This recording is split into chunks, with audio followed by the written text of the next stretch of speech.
What up, YouTube? This is your boy Ligo One Half of Endure, and basically we welcome to another episode of Endcast. I have Dr. Feelgood with me. How you Hey, doing, what's up? Dr. Feelgood? I'm doing pretty good. Hello, people. This is the guy with the smooth moves and nice tunes. Always in the gaming mood. Let's get it started. And of course we have my another brother from across the pond, Double M, the Double Agent. What's going on, Double M? Did I lost him? I must have lost him. He should be Anyway, back. yeah, I know. Before we get into the topic, I want to do two things really. One, of course, is tomorrow in the Americas, of course, is Memorial Day. So shout outs to all the families who sacrificed all their what they did for the soldiers, males and females, for what they who basically gave their lives for what we have right now. So Memorial Day, I want to thank everybody out there. My company itself, I wanted to do a video this year. I mean, early this time I couldn't do it, so I'll do it for Veterans Day. That my company in the last 3 years, we basically are sponsor for the Fisher House Federation, Fisher House Foundation for wounded soldiers. We have given over $1.1 million to that foundation. It's a good foundation. So I'll do a video about that later on, of course. And the next thing will be, and maybe you could jump into this, Dr. Fielgo, when I'm saying this, but our next thing, basically, I'm gonna start this. This is a little mini WTF because it's starting again, knowing once again, seen in the Google, not Google Plus, see the community once again. People are talking about again. Wii U had a 6-month drought. A 6 months drought. Splatoon should have. So the first single player is not enough. Splatoon did this, and they're not. It's not free. It's not free DLC and all that stuff and whatever. So let me break it down first. Everybody's talking about the single play. That the single player was there because people bitched and moaned about it. That's a falsehood. Nintendo don't do games like that. That single player with all the levels is in it already from what Kenji told me and what I've seen on IGN and everybody going up to these levels. That game was the single player was set up from the get go with this multiplayer. And And one thing Nintendo, go no, ahead. I was gonna say if I may interject, people, look at Nintendo. I won't even say brief history. Look at Nintendo's entire gaming history, even since online gaming, which it has been available since the Wii, although not as prevalent as today. Has Nintendo ever released online multiplayer only game ever? Hell, even Mario Party had a campaign, and There you and, go. and that's a couch party game. So it's like, people, come on now. Nintendo has never given us a game that is completely reliant on online servers, which one day, no matter how popular a game is, will get shut down. That's not how they work. That should be common Yep. sense to anyone that has ever even owned more than two Nintendo systems. That's something they would never ever do. But you see people still saying about, oh, because the fans bitched and moaned that Nintendo put in a single player for Splatoon. You must be really don't know what the hell you're talking about. But that's one instant. Double M you in. Yeah, I'm here. Okay, making sure, man, because I know you jumped out and jumped back in. The next thing is, well, again, me and Ken talked about this last week. If you want to wait until August, why don't you do that? You have to do that because now people are talking about, oh, there's been a 6 month drought for the Wii U. Well, again, it's your preference. If you don't like Kirby Rainbow's Curse, that's cool.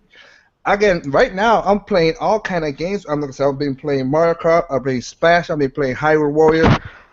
Game I've been playing right now, just to get a little instance on some people, I've been playing Xenoblade Chronicle X, the Japanese version. I got that, and I've been playing it just to see how that is. And you know what's so funny is that even right now, my wife is playing Rayman Legends. Um, of course, it is the best version of the Wii U, but there is no drought going on. What you should say is there's a drought as far as games that I am interested in, but as far as like a drought of games, even high quality games, there isn't none. And before I stop whatever. I do want to also, thank the soldiers out there for Memorial Day for their sacrifice, those that are with us Yep. and those that are not, and a special shout out to my boy, the Good Shepherd, Shadow Fox Infinite, as well as Quan Manchu, who are all part of the Game is a Large community. Also, Coupon Strive because she was part of the Navy. Oh yeah, Coupon Strives and I one think other person. I think Miss K was a part of the Yeah, Navy. Miss K, Yeah, 219. Yes. yeah, they're part. Shout out to those guys, of course. So, but anyway, let's get down to the topic at hand, which is basically what's old is new again. So I'm gonna ask you guys some questions, which will be a good setup to what I'm talking about. Um, I'll start with you, Dr. Feelgood. What game from the past that you played? We'll extrapolate on the genre as a basically to tell people about there's a new game in that same genre. But what game in the past that you like that you would still love to see come back now? Well, I would say this. You mean like come back as far as like they make a new iteration of it, or they just bring it back to like to be downloadable?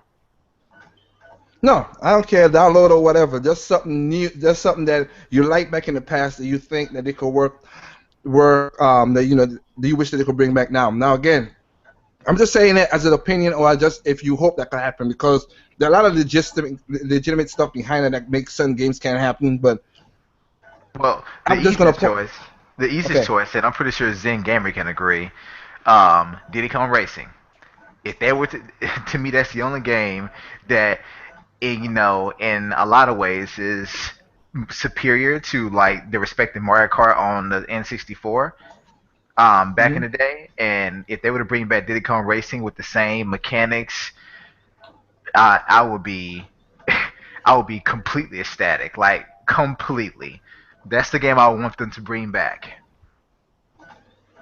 okay. Have you played? I'll ask a question to you right now. Have you played the Mario Kart DS? Yes, I have. Okay, now that was the closest to Diddy Kong Racing because you had a single player and you had boss battles. Yes, I played that, but Diddy Kong Racing, having the multiple types of vehicles, the hovercraft, the plane, the cart, each one The does have cart. distinct, advantages. Even when it comes to the weapons, like some weapons acted differently when you were in the air, such as your oil spill, it turned into like a smoke cloud. So, yeah, I mean, I love that game Yeah, a lot, and the adventure mode in it was awesome. it Yeah. was it was long, but it was also difficult. Mhm. Okay, that's cool. What about you, Double M? What game do you think in the past that you think you would like to bring back now? Oh, that's easy.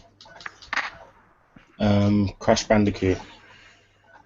Crash Bandicoot. Yeah, I saw you had Um, a post about your PlayStation 3, which is cool. I commented yeah, on that too. That was yeah.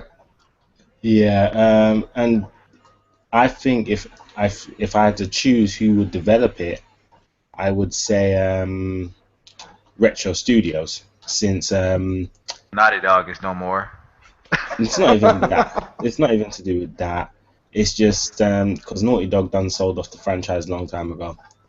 Um, no, it's basically because if you know the history of Crash Bandicoot, you will know that, and the developers themselves said this. Crash Bandicoot was basically Naughty Dog's answer to Donkey Kong in 3D, and the developers themselves said that they wanted to recreate Donkey Kong style gameplay in the 3D. I mean, um, if you look at some of the similarities, I mean, you look at you got, instead of an ape, you got a bandicoot. Instead of barrels, you got boxes. Instead of bananas, you got apples. And even if you listen to the music, it's from Crash Bandicoot. It just sounds like a more upbeat version of Donkey Kong.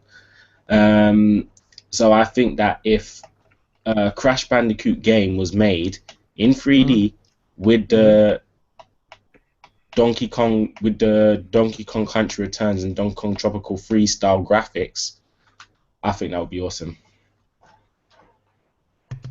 Okay, that's I cool. mean, All like, right.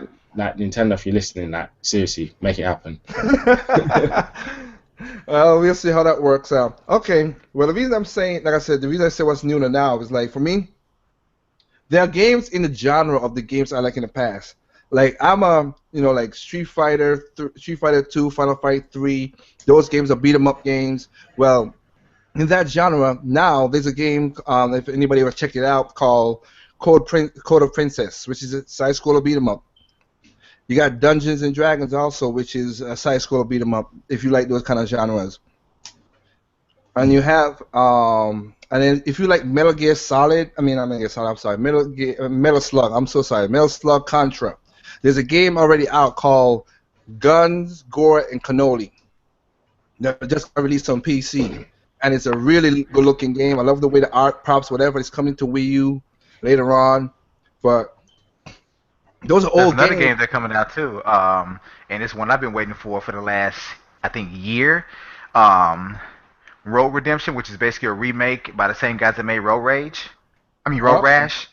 hmm If you like Road Rash back in the Genesis days or whatever, they're coming back, and it's called Road Redemption, and the trailers look great. It looks even more violent than it did back then.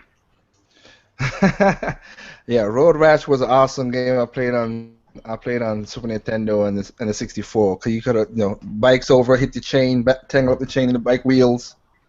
Yeah, Cattle Prod. Yeah, that game, man. Before there was all a Motor Mayhem and Twisted Metal, that was Road hmm Rash. Yep, those were cool games. Well, they also Well, have you know, like, I would go. I would take it a bit further than that. Anyone remember Action Run on the Genesis? I mean, not the Genesis, on the yeah, Master System. I yeah. think so. Yeah. That kind of started off that whole car shooter kind of genre. I Okay. do think I kind Yeah, of you're right. remember that. I remember that game. I remember that The game. one So where I you had a have a ma- car and you get the guns to shoot and everything like that, and then eventually you go into the plane mode, and then you're in the air with the double shots and everything. hmm Speaking of Actually, car you shooters, started off as a motorcycle, and then you went into the back of a truck, and you became a car. Car. Yeah, I remember that. Yeah. and see, that's another that brings up another game. I wish they would come back. They did remake it once. They brought it back. I think like in 6th gen, I believe, or it could have been 7th. I'm not sure. But Spy Hunter, They bought it 6 and 7, but the 7 one didn't sell that well. yeah, Spy Hunter was a great game, man. The Great six, game. yep, the 6th generation ones was really good on the GameCube and everybody else. That was a good game. I like that. They're trying to bring it back in the 7th generation, but I don't know because I don't know if people didn't know what the game was about or whatever. It didn't got a lot of the fanfare as the last one, so it didn't. So now it's basically pushed aside now to mobile. It's on mobile. That's the way you could get it now. So That you kind of have sucks. that. Yeah, it is what it is. How about like I said, and then you have like Double M just said with the whole with Crash Bandicoot. As we talked about this 2 weeks ago, Double M, you got Ukulele that's coming to all consoles. Hmm. That game right there was because of Banjo Kazooie. It's coming back. So there's a next game right now that's coming out that's from the past, but it's got recycled. And of course, you have Iga's game, which is the Blood. Basically, I'm gonna show that Blood Symphony, Castlevania. If you like that, that's coming as well too. I know there's a little backlash with that right now because it's going the same thing as Tender the Bad Elephant because everybody's saying it should be on a Nintendo system. I to my to Why? Like if it's in the vein of Castlevania, how often does Nintendo receive a console version of Castlevania? Well, here's the thing though. The game is set up like a 2D Castlevania, not a 3D. One and two, the people who are Iga's team is NC Creates. They made their name off of DS games. They develop all DS games. That's all they do.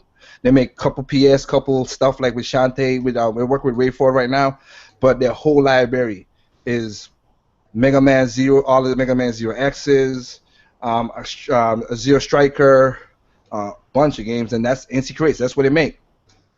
So that's what it's thinking. It's the developer. That's what people's talking about. That the developer only makes games for Nintendo.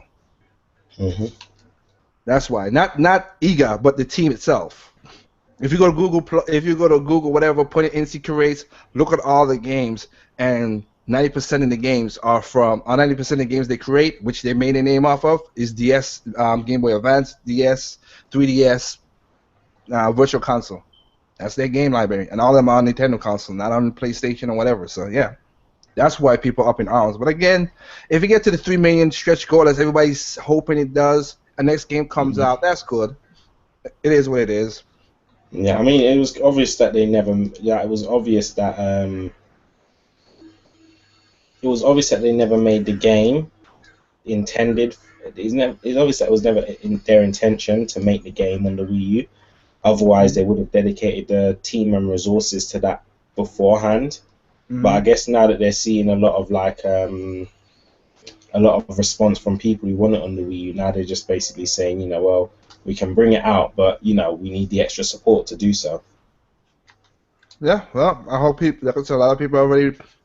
Sorry, a lot of people already talked about they're gonna help get this that stretch goal. Well, I hope it does.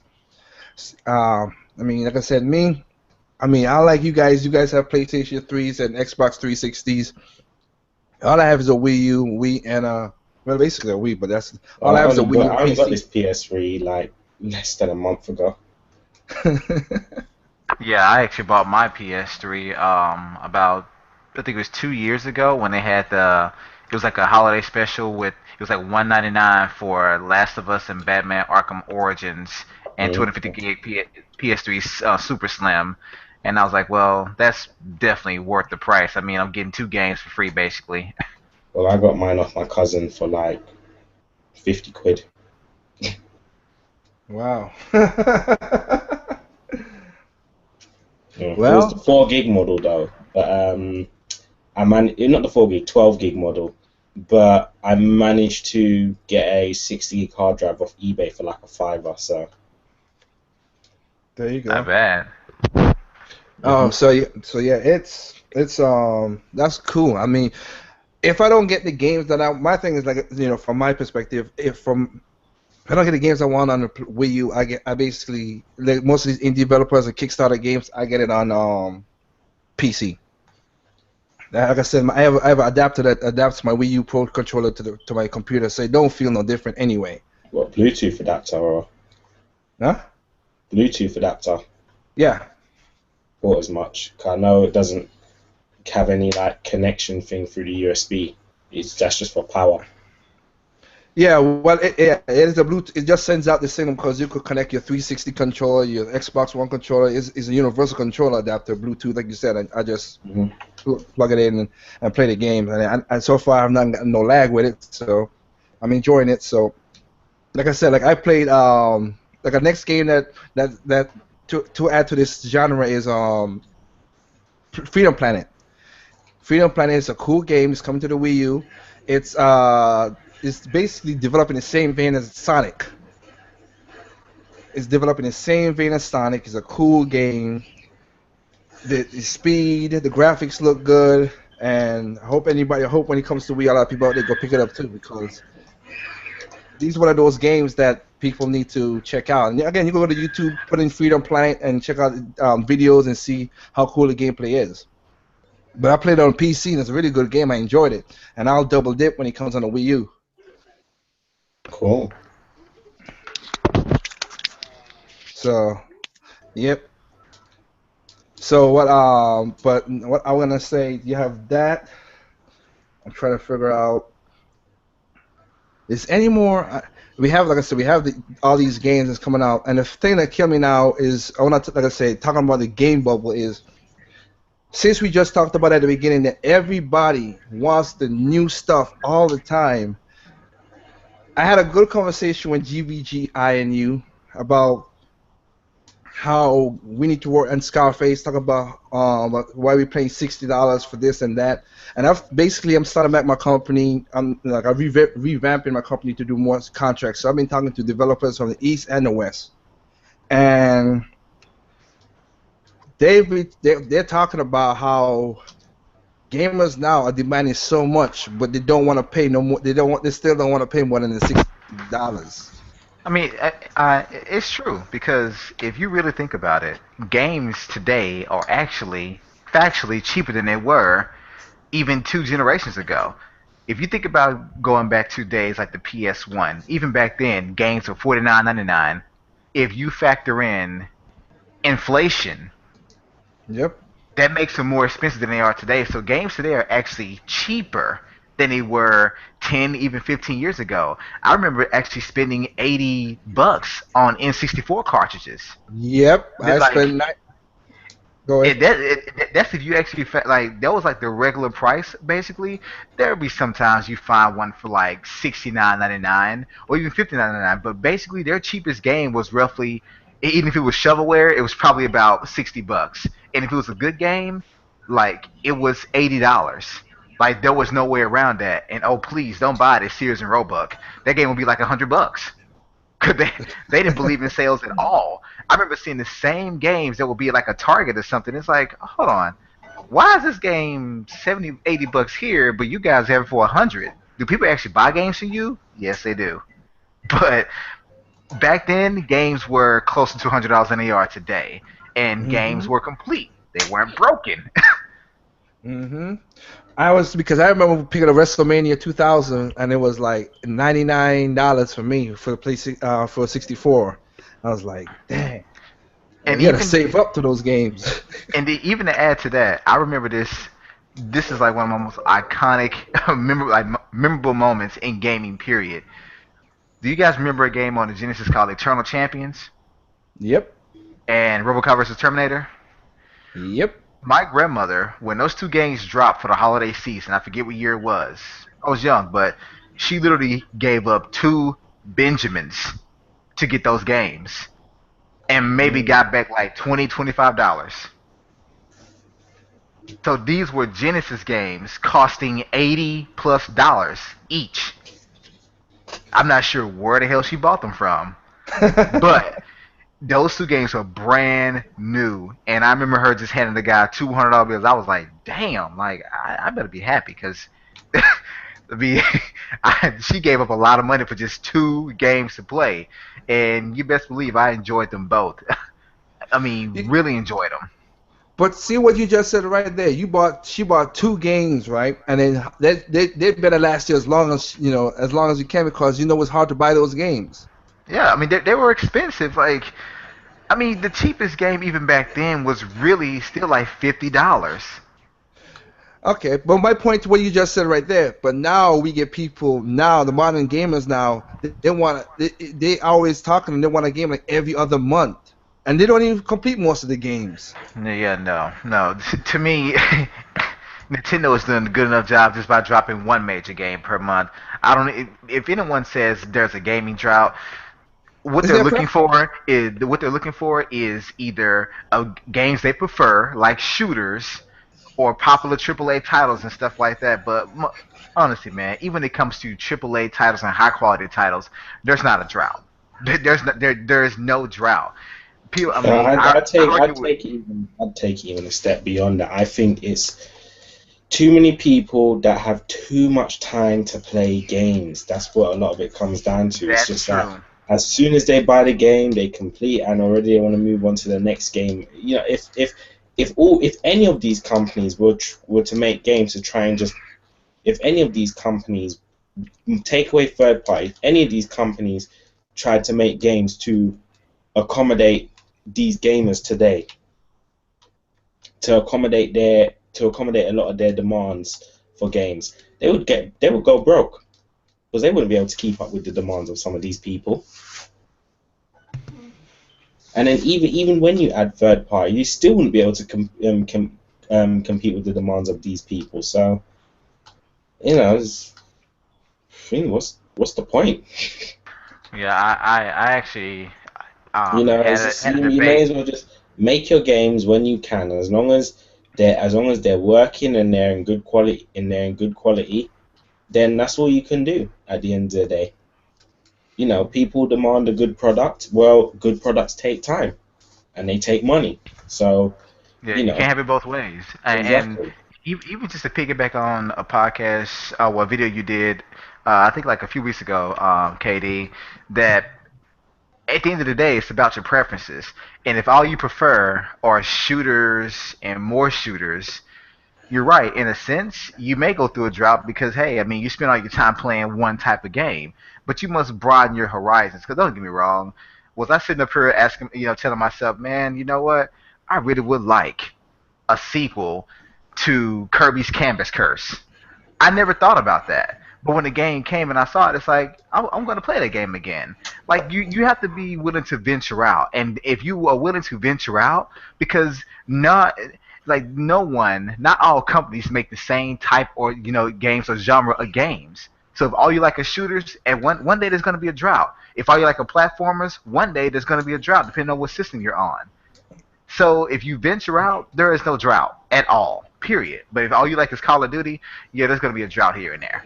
Well, like I said in my video, every console have a drought. There's never been no drought in no console history because again, it's No. a preference. So I don't, and like I said, everybody likes what they like, which is cool. But you see, the thing that killed me too is like what you just said. What you just said right there.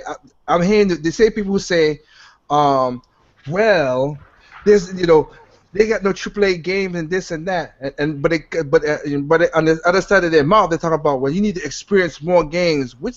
Which Yeah. please talk straight. That's what I'm trying to say. Please talk straight because you can't talk one side of your mouth. There's nothing to play, but on the other side of your mouth, well, you need to try other games. Because first, I know what you're talking about. Because first, people always say, "Man, all Nintendo does is Mario and Zelda." It's like, okay, Kirby came around. Now what? Oh, you have nothing to say now.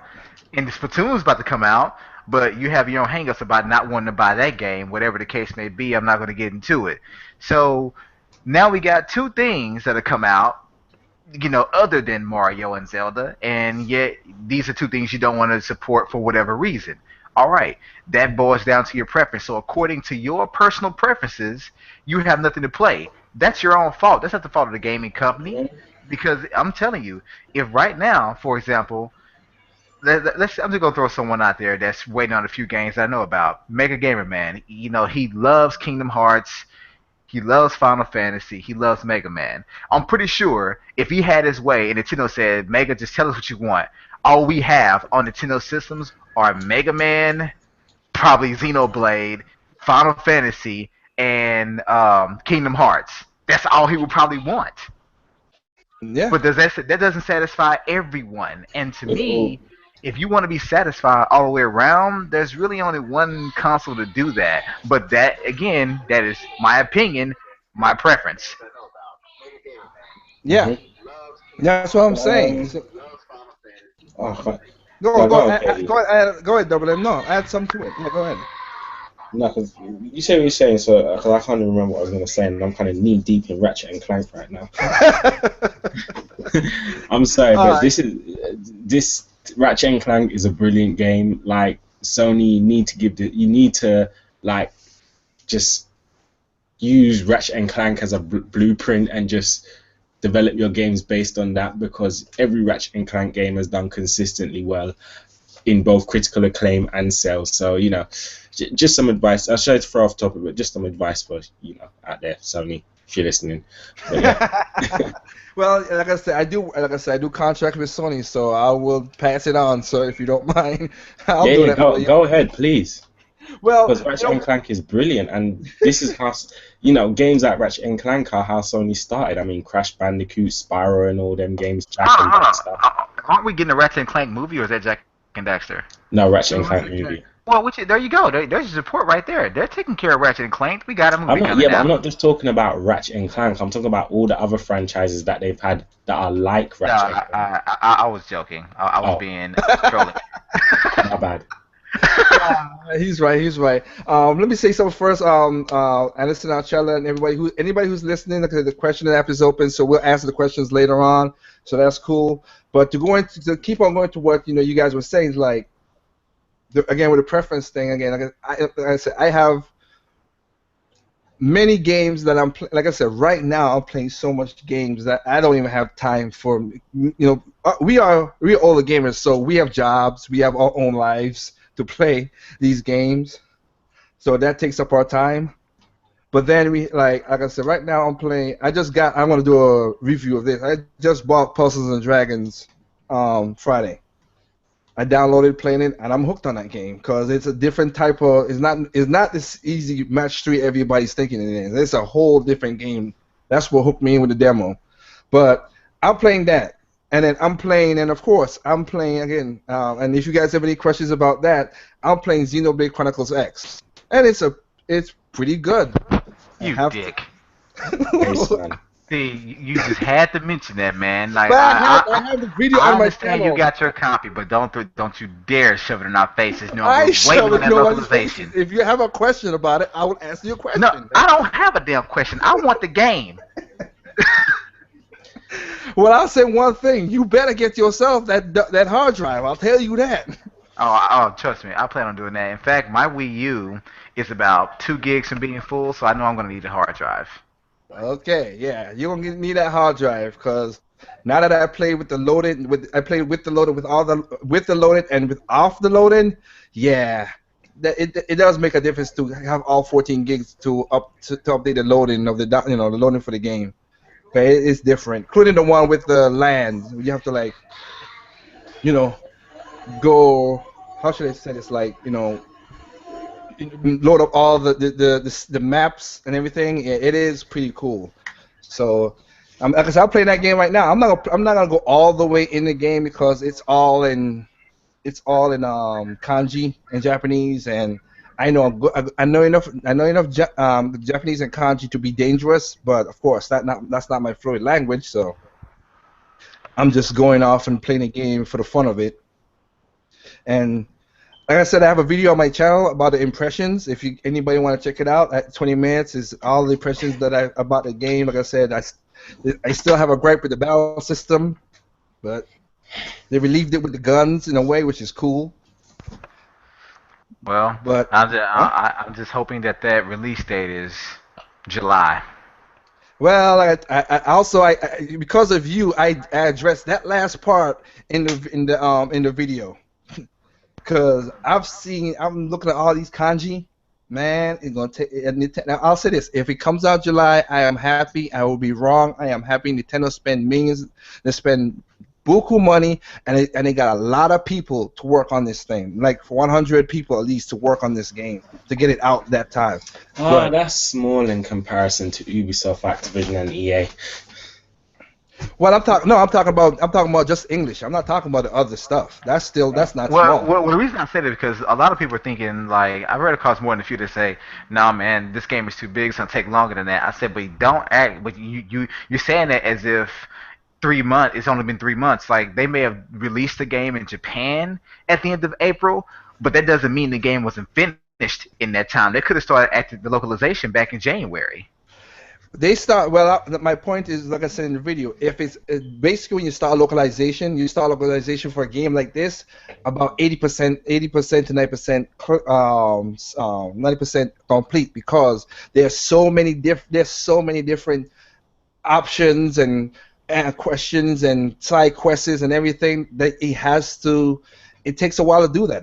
Like I said, I've done that, and that's why I know that. So that's why I said it's going to be end of the year. If I have to give my honest assessment, end of the year or early 2016. That's my assessment. I'm looking at all the kanji, all the words, because I think I told you about this when we did after the cast. Feel good, when one kanji letter is like almost like a sentence from Japanese. And of course, you got to remember in Europe, you got to put it into English, Portuguese, Spanish, German, French. That's a lot to translate.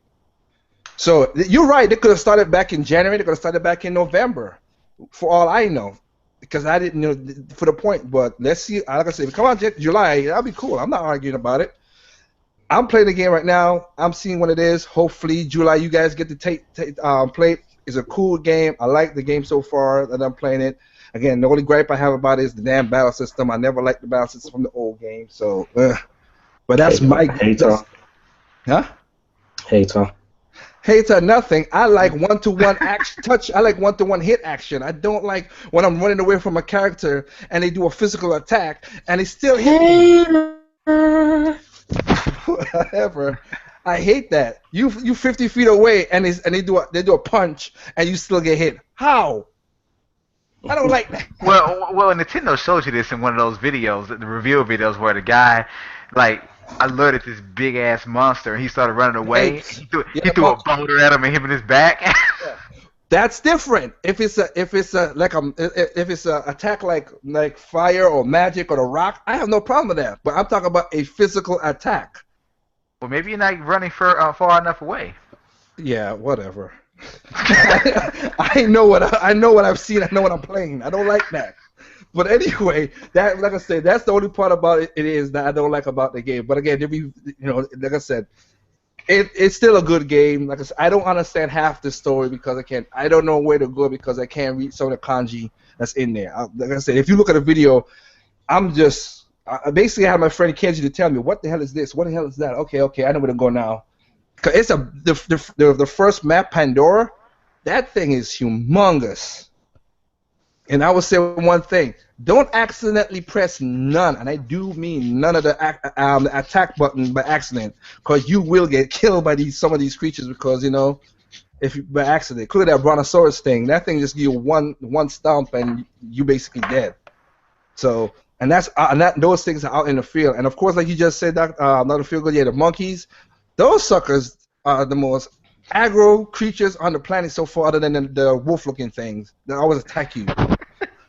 See, now I can't wait to get my hands on the game just to throw my life into it.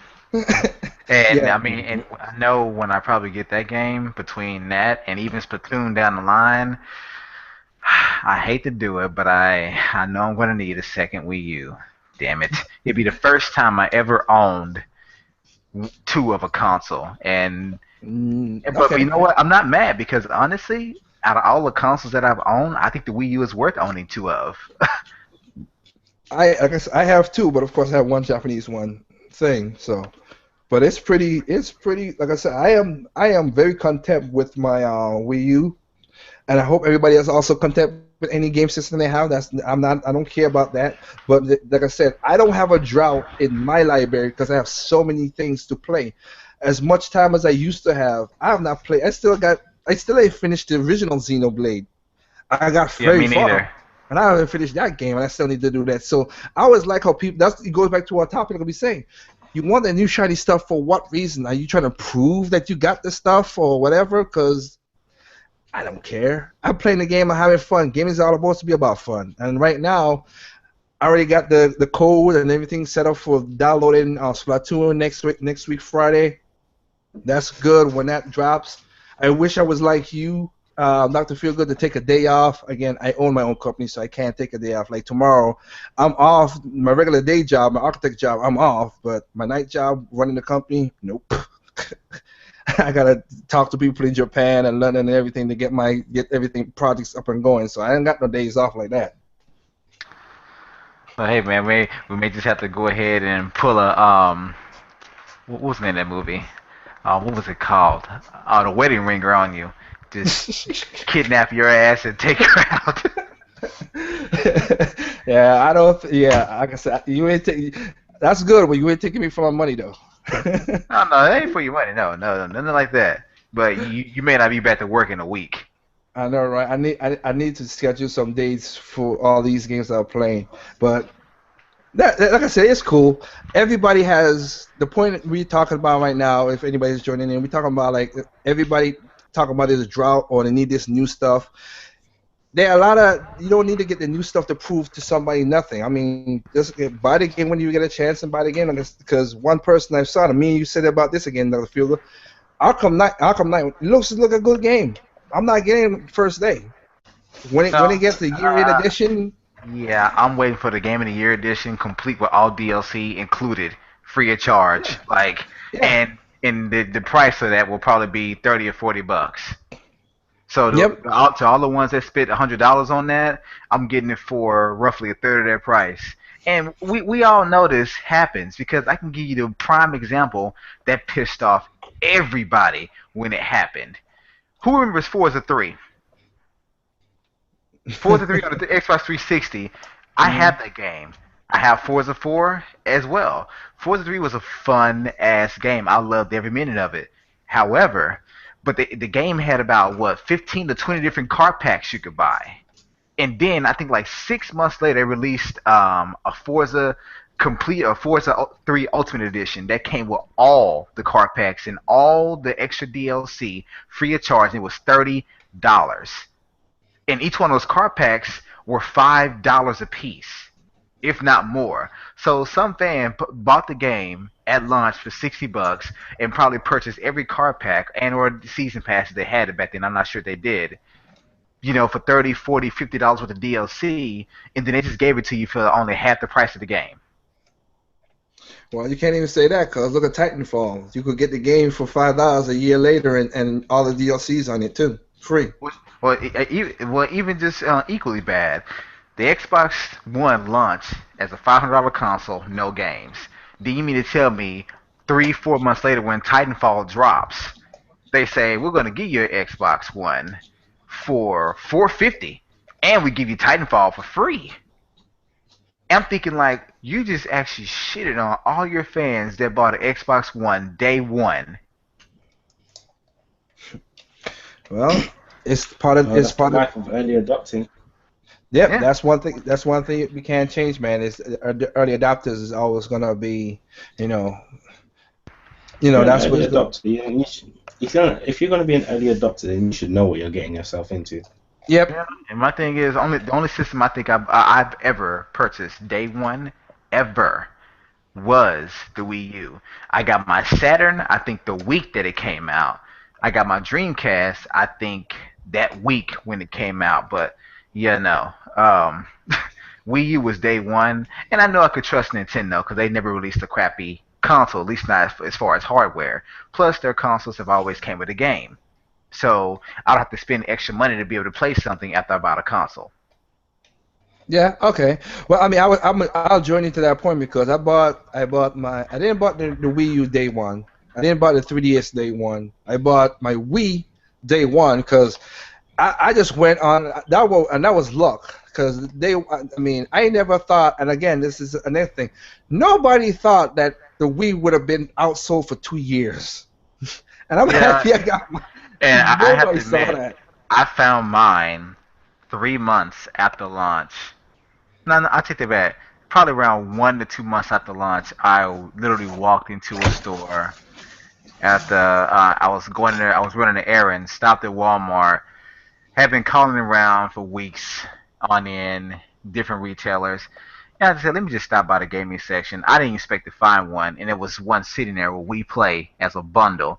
And I said, I'll take it. I came in here to pick up bread, but I'm going to walk out with the Wii U. I mean, a The Wii. Wii, you mean? Yeah, I was ecstatic, man. I ran into that thing just by luck. That's See not me, luck. man is a bad man here. Man had that thing the day before the day of launch. And I'm not even joking. I actually did add it the day before launch. That's good. See, you Mhm. have it. You beat me on that one. Yeah, for once. Hey, Check there one you up for go. the small time guy. There you go. I bought, like I said, when I bought my Wii, what it was is I remember when my friend was my friend worked at GameSpot, and I was at my day job, and then my friend was like, "Yo, the Wii, they released the Wii thing. You come do it, get your ticket to get it, to pay your money down, and you could get it." I'm like, "Okay." I left my work. I told my boss, "Hey, I'm going to the bank." I rushed down. I drove there about 4 miles away from my work just to get the closest GameSpot. Went there. I saw the guy counting numbers, and I was hearing the news. Everybody's like, "Oh, there's only about 10. Each GameSpot is getting about 10 Wii's." I'm like, I went to the EB Games one. This is before EB Games and GameSpot combined, of course, in 2006. And I was like, okay, let me look at it right there. And then I'm like, oh man, that line's too long. I went to the GameSpot. I'm like, what the hell? This is a long line. So you know what? Let me just get in there and see what happened. And I got in, and the guy was like, and I was like, I was number 14 in line. And when I saw that guy came out, like, we only have a few Wii sales. All right, we're gonna count it out, and we're gonna tell you what's going on. And then he didn't say how much he had. He just like 1, 2, 3, all the way. And then when he hit 10, and I saw 11, and I'm like, okay, good. 11, 12, 13, 14, 15. And the guy behind me, who's 15, he was crazy because it was a girl and the other guy was there, and then because they saw the line, they walked away, and he took the spot. I'm like, dang. They walked away, and they could have had that Wii right there. So of course, I put down all my money to buy the Wii. Zelda, the powerful whole Wii, the Wii at the time, and got it. Got home, played Zelda for the whole day. Back then, I wasn't really, my company wasn't as big as it is now. So, like you said, Dr. Fielder, I had a chance to take a day off and play a game. Can't be doing that no more though.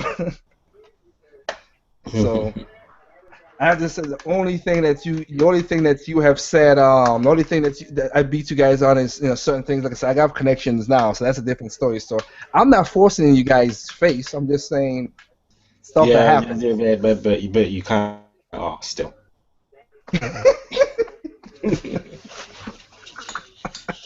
Like if we were right next to you right now, you'd have tanks and pitchforks up right now. Hey, Like we'd be running up in your joint trying to search for the exclusive stuff. well, like I said, yeah. And it. Do you hear them, Ken? Wherever he's gone. What did he say? You. No, I'm saying that I was saying because he was bragging again about his I brag. exclusive privileges. Yeah. So I was saying to him that if we were right next to you right now, we'd have shanks and pitchforks, and like we'd be running up in your house looking for all the exclusive shit. Seriously. Whatever. I ain't brag. Like I said, it's not my fault that I found a good person. That's all it is. I'm happy I found my friend, man. Since you got these connections, I just need you to do me one favor, and I'll pay for it. What? I just need the Splatoon triple amiibo pack, if you don't mind. Psst, man, you should have told me that a while ago, not now. That Hey, thing is, you like you said, that's- you can get I it. got Don't. I have connections, but again, the connections are like I said. If you tell me ahead of time, I could have. When I got the triple, like I said, I have the triple pack now. So when I got that, I had that like I told my friend a month ago, hey, can the triple pack send it my way. Nobody else let me know something, so I did not know. I'll see what I can find out, man. I'll see what I can find out. I'm not gonna say nothing. Let me You see what think I can find out. you think you could get me a beta copy of Zelda U? That one I can't do. Kenji do not have that power. A 20-minute demo is fine. That's all I want. A 20-minute demo. That part Kenji can't do. I wish he could, because I would love to play the game. All I just literally want to do is just fly around the open world and see how good it looks on my system. And try, say a 10-minute demo or even a 5-minute one, but because of that vast world, I want enough time to kind of run around it. So like 20 minutes. I was gonna stretch it to half an hour, but I'll keep. I'll be reasonable and say 20 minutes. It's all I'm asking. 20-minute demo. 20-minute demo. And it could be one of them ones where it runs out in a week, or only have 5 tries on it or something like that. I hear you, man. Well, you know what? Like I said, I wish I could. I wish I could. That's the only thing I can't get. I don't have the. I would love right now. I was asking Kenji if there's any way I could get a review copy of Splatoon, but he said he couldn't send me the code. I'm like, dang, that sucks. Because I've not played, you guys played the test fire. I've not played one test fire, not one. So, you guys got more than me. You got more gameplay than me. So if I'm playing Splatoon right now, I'll be owned by you guys, including you, Dr. Feelgood. Because hell, I've seen your videos. Like I said, you got a couple good saves and a couple good camping. I don't have nothing for that right now. So, it is what it is right there. But I will. Let me try going to our next topic before I get in some questions and stuff like that. So, our next topic is this. Do you and basically going off of what we just talked about with the whole $60 the games, whatever. And I'm gonna do a new playlist on my channel called Gaming Bubble, because there's certain things that's gonna really is getting annoying and maybe answer some of the questions of a lot of people. So. I'll start with, you there, right, Dr. Feelgood? Yeah, I'm still here. Okay. Let me start off with saying this. You know what I'm saying by gaming bubble, right? You guys know what I'm talking about? I guess More so. or less. But you can elaborate. I just want to make sure. Okay, you know how we had the housing crash because of the housing bubble? Mm-hmm. Okay, you know how we had the dot boom bubble, the crash when the dot-com bubble happened? Yeah. Okay, that's what I'm talking about. That kind of there's a bubble of we're inflating a lot of stuff, developers doing a lot of stuff, and then it's gonna pop sooner or later because they can't like Double M was saying. A lot of the developers and studios are getting shut down There are more small studios getting. There are more, just as much as studios getting started up are getting shut down more in this generation than it was in the last generation. But you know, to me, and I'm not sure if this is off topic or not, but to me, if there's a gaming bubble, which I do believe there is, um, the reason why things are the way they are right now is primarily because of the gamers. Because, for example, look at Mass Effect. That I mean, BioWare did a great job on that game. That game had great potential. Now, of course, it may not be our fault that they chose to let themselves be bought out by EA. I mean, we can't control that. We can't control what they do. But at the exact same time, when you don't support certain games that are worth supporting, like, oh, I don't know, Sunset Overdrive, a game that deserves to sell millions but hasn't even broke 500,000 copies yet, what happens is these people have poured a lot of effort into a game that is worthwhile, and yet all you want to do is buy Call of Duty. So, to me, it's the gamer's fault because the games that are worthwhile, we're not buying. Most of us are not buying. Me personally, I support indies.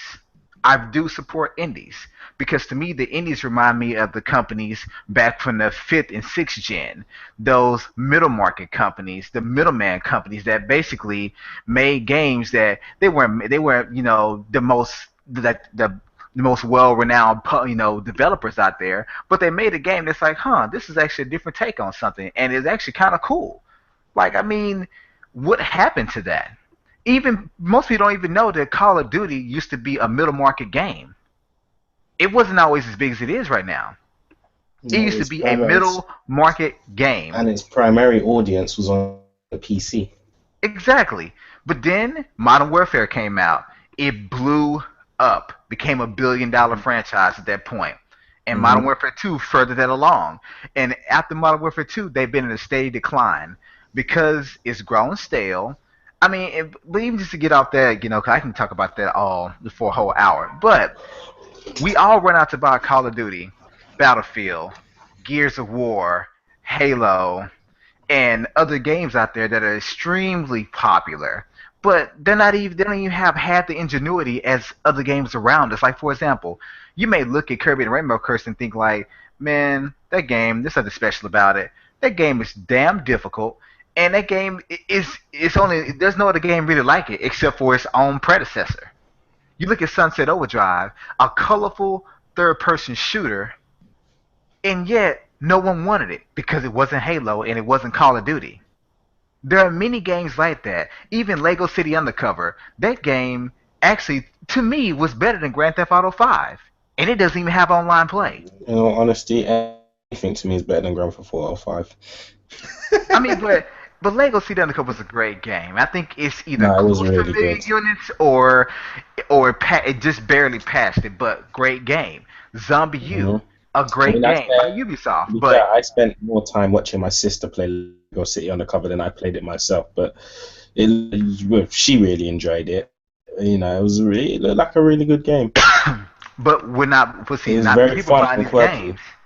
See, a game like Call of Duty, people think like, oh, that's a high-end, big-budget AAA title. Dude, they've been using the same Infinity War engine for the last decade. They made minor upgrades and revisions, but it's still the same IW engine. In fact, they've been using, I think, the IW 4.3 or something like that. But it's essentially the same game. It really is. They're not paying $100 million to make this game. They're probably paying about $20 million, and they spend the rest on marketing the game. Whereas a game like Sunset Overdrive probably did cost a good $10-20 million to develop that game. It doesn't get nearly as much marketing as the other big budget titles. It doesn't need as many sales, but guess what? That game has not even broke 500,000 units. And to me, that game is in the same place as Wonderful 101. Great title, different, incredibly fun, and incredibly challenging if you take time out to learn the mechanics and not just judge it by its cartoony look. But no one bought the game. We're not taking chance. Like, the reason developers are not taking chances anymore, or should I say the publishers, or because we as gamers are not taking chances anymore. We rather focus on and gravitate towards the popular title. Hey, everyone buys Call of Duty. Everyone buys Halo. We're all going to buy Infamous. We're going to buy Mario Kart. And nothing's wrong with those games. But what about the titles you don't hear much about? The ones you don't see in commercials. Why aren't you buying them even though you know someone has them? Because they're too kiddie? Because they're not graphically intensive, as you like to put it? Because it's not realism or it's not mature? You're missing out on great games. Hell, even Box Boy is a great game. Oh yeah, Box I've played the Boy. game too. But guess what?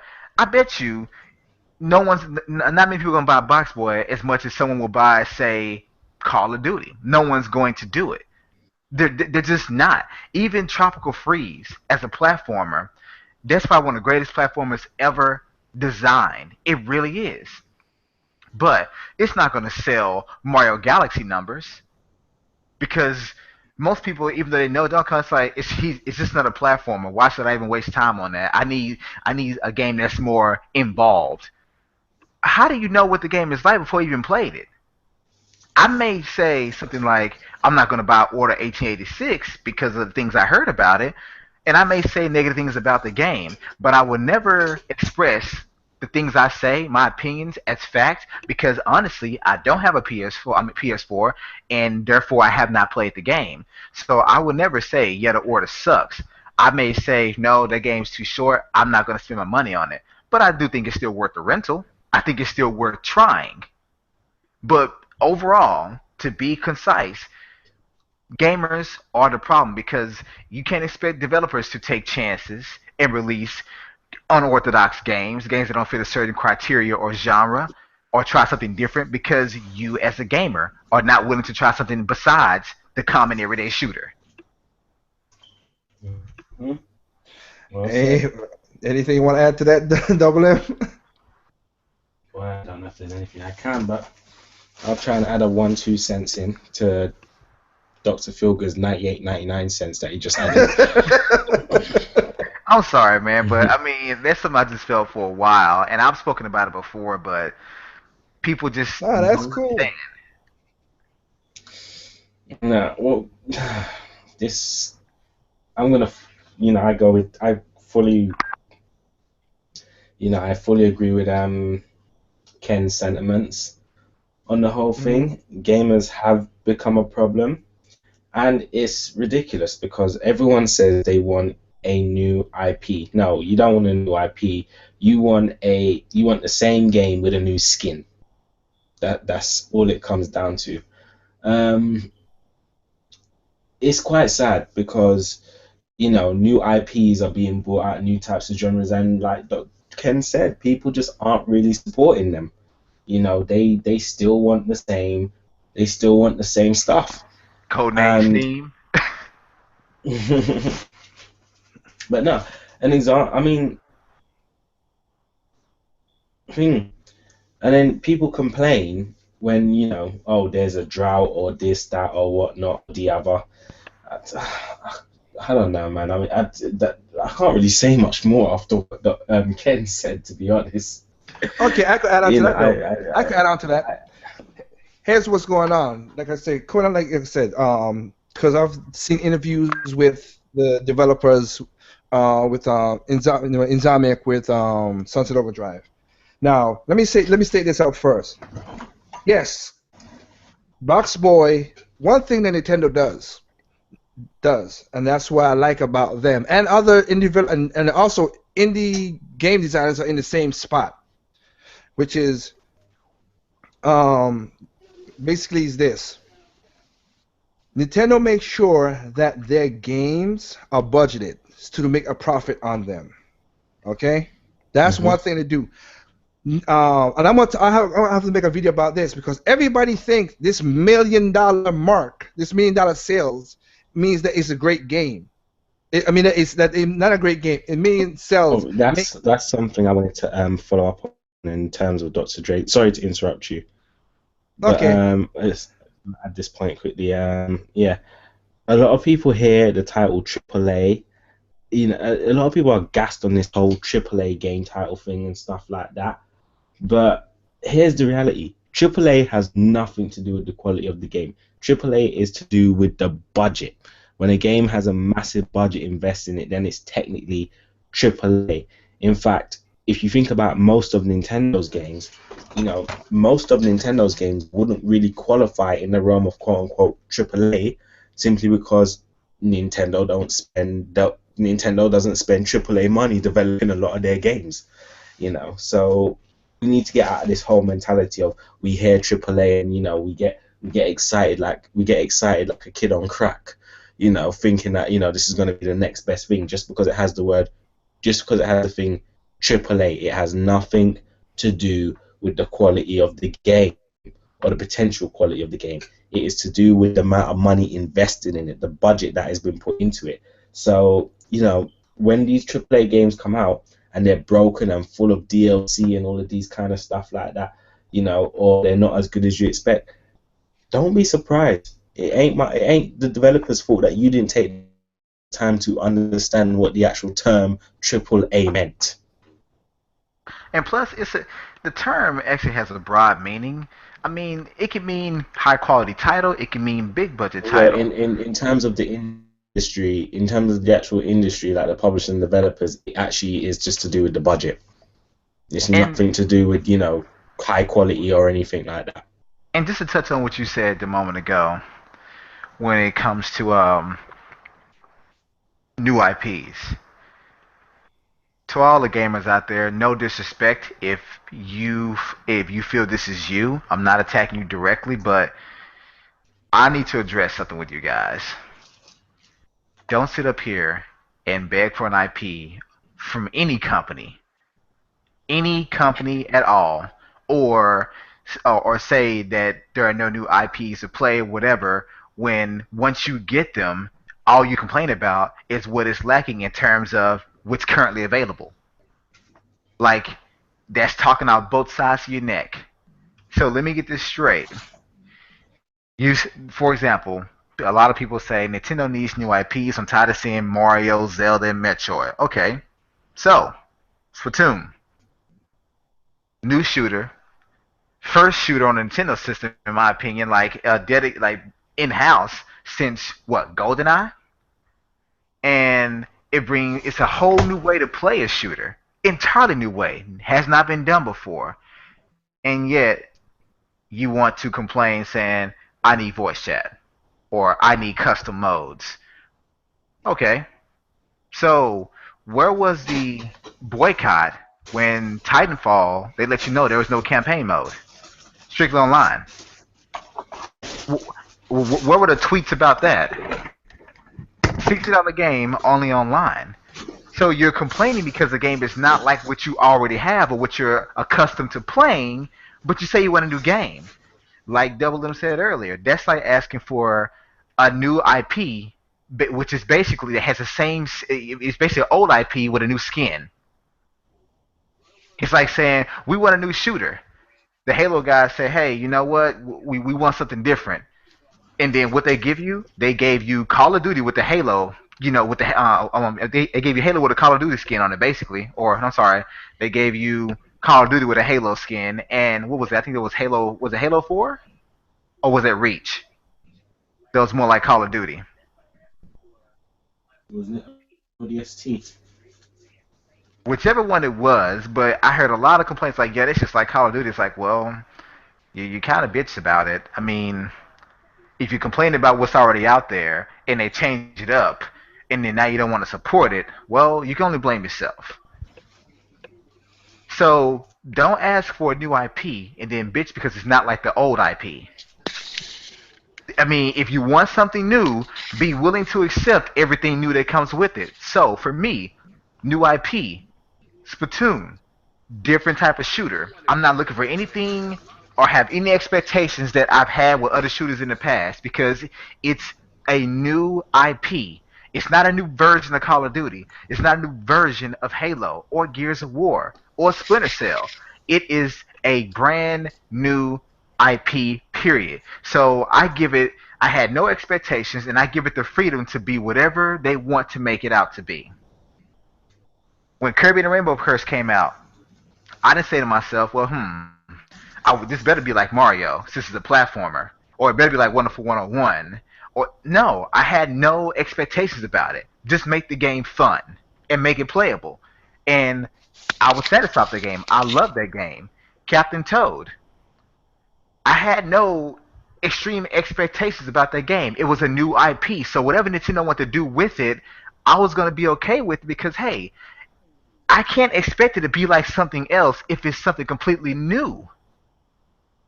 You don't go to McDonald's and say, hey man, you got anything besides what you already have? And then they come out with a new burger, you're like, well, this ain't got the Big Mac sauce on it. Like, come on now. Like, if you want something new, you have to be willing to accept everything new about it. I'm not saying if they give you tons of DLC day one, you have to pay for it up front, accept that. But I'm simply saying, don't get mad at it because it lacks something you became accustomed to in the past. It's something new.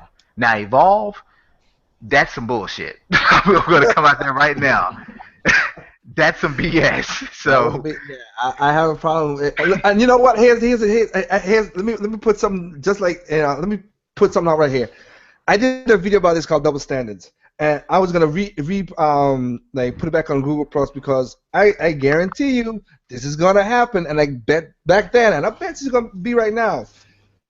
Evolve, GameSpot, Game Trailers, Polygon, Kotaku, none of them talked about the DLC when they reviewed the game. They gave it 8s, 9s, and all that stuff. None of them talk about the DLC as a con, which I think if you are a consumer report advocate, kind of that's what your game site is to tell people about the game in a review. That's what you're supposed to do, you know. But I guarantee you, Splatoon comes out, the con will be no voice chat. I guarantee you that. Even though we know about it a long time ago. Even though the game doesn't need it, I mean, people are hammering for voice chat. I'm gonna shut down this voice chat thing right now.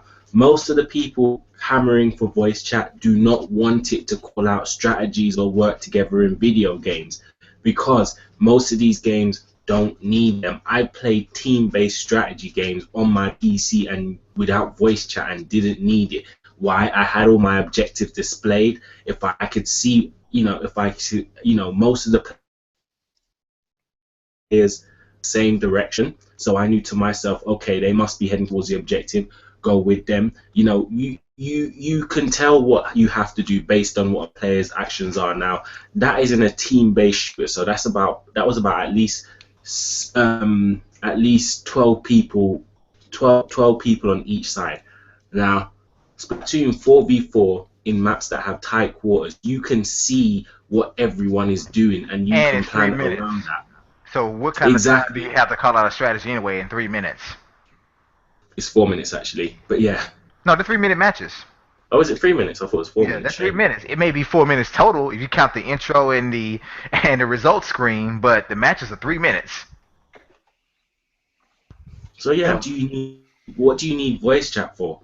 Even a lot of these shooters like Call of Duty and stuff like that, you see what your objectives are, you see what you have to do, you see your map, you see what other players are doing, you plan your strategy around that. Most of these people want voice chat simply because they want the convenience of talking to each other on one device. Not that there's anything wrong with that, but don't come fronting like to say you want it to call out plays and strategies. No, you just don't want to have to hook up Google Hangouts and your console at the same time just so you can chat to someone. Like I said, nothing wrong with that. It would be convenient to be able to have a chat feature, have a chat feature with your game all in one device. But I ain't gonna, but don't front and make it out like it's something. Don't front and make it out like it's something it isn't. I've heard people I've played on cross game chat on my Xbox 360 before.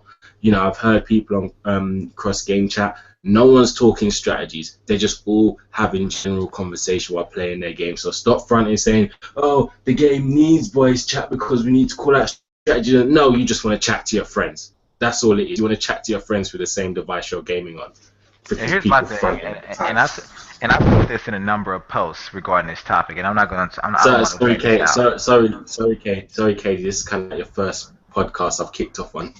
It's all right, man. It's all right. I mean, but like I said, I'm not Yeah, gonna drag this I thought out. your podcast were gonna be the new podcast. I thought your podcast were going to be the ones where I never kick off on. But yeah, it's unfortunately inevitable as happens. I hear you, bro. But just in my opinion, though, man, all I can say is this: um, nothing's wrong with having voice chat. I've never said I didn't want voice chat. I would love the option. I understand why it's not there. I have an understanding of why it's not there. But I give you guys a very good example, an analogy. I also have a side business as a professional photographer.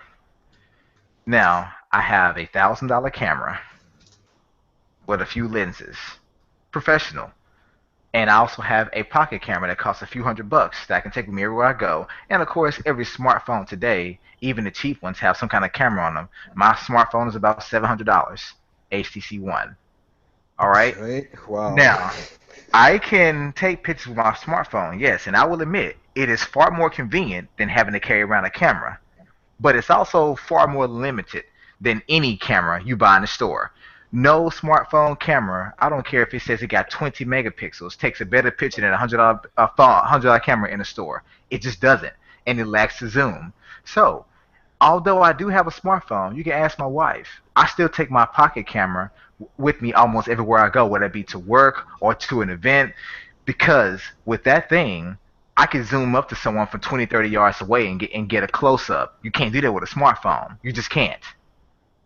The smartphone, the convenience things I do like about it is that I can take a picture and send it to someone immediately. Can't do that with my either one of my cameras, but I have the ability to do it. Period. Take pictures, better pictures with my dedicated cameras. So, would I like to have voice chat in Splatoon? Yes, but the point I'm trying to make is voice chat on a gaming console ever been superior to, say, Skype, Uvu, Hangout? Hell no. Anybody would tell you that the voice chat and its quality is garbage on consoles. Mhm. It's garbage. And it's very limited because guess what? You can only chat with those that have the same console. But Google Hangout, I can talk to you, Katie, while you're probably playing a different game. You can be playing, I don't know, Killer Instinct on your Xbox One, and Double M, he could be playing whatever game he's playing. I could be playing Splatoon, and we're all talking on Hangout. Better quality across any device. So yeah, thank you, And Nintendo, only for that making as sure you well. put all your focus of your network towards the gameplay and not the chatter.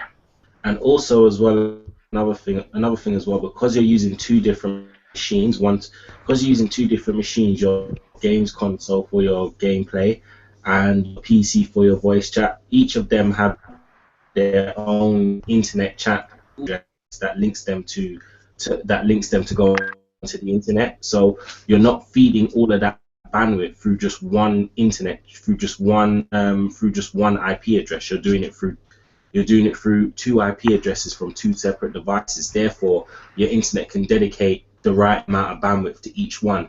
When you're running voice over IP through a console now and you're all doing it through one IP address, that's a lot of strain on the connection. So in other words, people, having two dedicated devices is a lot better than having one convenient one. That's all I'm Yeah. saying. Yeah. Well, okay, that's cool. Okay, that you guys took it to another way, but I'm happy you guys got to your, Sorry, Leica. It's cool, man. It's cool, man. It's cool. That's cool. Like I said, I mean, when I did the podcast, like I said, this is what I talk about discussion. Now, I'm a different from both of y'all. Is I don't give a crap. I don't care. I'm not an online person. That's just not me when it comes to video games. That's the next. I can fully agree with your sentiments on that. I'm not a big online person either, and this is another thing as well. Like people keep saying, people keep going on that, people keep saying about, oh, they need to have more online games. They have to, and I have nothing wrong like that. But I could also turn around and say that, well, more single player experiences need to be brought up because I'm a person who enjoys single player experiences more. And as you can see with the advent of online gaming, there's been a decline in very good single player experience for what Nintendo's been bringing out. Yep. So, I mean, well, like I said, the reason I'm saying that's for me, that's a standard to have good single player experiences, and it's not necessarily one that's not necessarily one that's taken advantage of in the industry. But everyone's talking about how online is a standard and stuff, and it's just going back to what you said. Like, there's no really any standards. What's the standard for someone isn't a standard for someone else.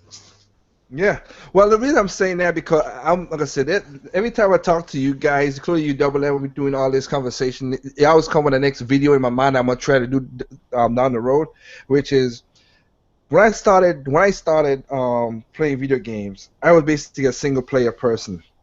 And then after that, after the single player, the 64 where they had 4 controllers. Now the 64 had 4 controllers. Me and my friends killed it with wrestling games, Mario Kart, Smash. I mean, we played over 4,000 hours in Smash. That was the game we played every single day. That was cool. Then I came to America. I didn't have that. I don't have that. How should I say? I didn't have a lot of people around me. Whatever. My best friend who still lives close to where when I'm back in North Carolina. He's in Charlotte, and once in a while we catch up and do stuff like that. But it's something I've learned that if I can't be happy playing the game by myself, I need other people to have fun with something? Then shoot. What happened if they're busy? What happened if they're working? What happened if something happens to them? I gotta enjoy the game by myself. I don't need nobody else to get my fun out. And that's why I'm not a big person online. For anybody out there who likes it, that's good for you. That's your preference. My preference is different. I want y'all to have all the stuff that you need to do. But gaming wise, I like playing. Like I said, when I'm playing Mario Kart, unlocking the stuff. I'll still play online for Mario Kart, but I'm still making my own meta game by seeing if I could beat I've beat a couple of the developers' times on Mario Kart. And try to beat those guys and say, oh man, I beat this developer from Nintendo, his speed trial, and that's my own game that I make with the game to have fun. But like I said, the Splatoon thing, the only reason I want Splatoon is single player. I've seen enough single player to convince me that it is. Would I jump on once in a while to play multiplayer like with you guys or something like that? I hope so, but that is not what me and Katie really gonna. Me and her gonna play local co-op, including when my employees come over to do studio work with us. They're gonna come over. They're gonna come over with their kids and whatever. We'll go to my media room and play the games and just have fun. That's what we do. I'm basically single player, local co-op, then online multiplayer. That's how I do my setup. Well, yeah, I mean, I don't know what is this obsession with online gaming. I understand there's a necessity for it, and I can appreciate that. I mean, I'm all for gaming moving forward in any way it can, and online gaming was a move forward for gaming in general. And there are games I enjoy playing, for instance, for me, online gaming is one of those things where it's, for me, online gaming isn't, how should I say it? Online gaming is a bit of a pastime for me. It isn't something that I build my gaming life around. For instance, if I'm playing Pokemon for the single player experience. Every now and then I may jump online to battle someone at random. Same with Smash Brothers. Every now and then on Smash Brothers I jump online just to test my skills. That's how online is for me. For the most part, though, I have a stronger focus on the single player experience. So I will more likely put down money in a high quality, content filled single player game will on an online multiplayer game. Well, yeah, because if someone gave. Go ahead. I'm gonna say. Say what you're saying. No, I'm gonna say yeah, because there's so many. I'm with you because there's so many single player games that have online function that I never touched. I've touched maybe once and then never went back in it because like I said, the Batman when everybody was up in arms with Batman Origins saying about we can't get the online multiplayer with Robin and Batman. I played a little bit. I'm like, yeah, I'm happy I didn't get and you didn't get it. I'm like, you know what? I played at my friend's house. Yeah, this is not nothing that entertained me. So I'm happy I didn't get it because I didn't want to play it. Same thing with what are the games? Like I said, Metroid, of course, my favorite franchise. I played it. I played with my friend. And that's not online, of course, but that's multiplayer. I played, and they did a half-ass of that. And Metroid themselves said it themselves. Metroid 2, when they did the multiplayer, multiplayer, with with the Metroid, they half-assed it. And I was like, I played it, didn't care for it as a single player. And Funny enough, me and my friend pumped a lot of time in that Metroid Prime 2 multiplayer. Well, that's cool. That's a taste. I'm not bashing nobody who does that. That's what I'm saying. But I'm just saying that the single player was something that I grew up with, and and a lot of people, this online stuff, and it goes back to what Dr. Feelgood said about the whole server thing, which goes back to the question at hand. So let me go back to the question at hand really right now. Kirby Rainbow Curse. The Kirby Rainbow Curse, was it expensive to develop? No. The most thing that took the most developed Kirby Rainbow Curse was the stop animation. It took about 3 months to shoot the whole to shoot the whole stage because of doing the stop animation to everything. Is it selling 1 million? No. But has it made its money back? Yes. Hell and yes. now it's making profit. Oh well, I know that because I know the budget for it. But it's making its money back. What do you call it? The game that you just talked, Box Boy. That thing's already done past its goal and is making pure profits now. It is. Yeah, and look at all. But you think, even looking at it, from that perspective, some of the most innovative games in the world did not have huge budgets. They didn't.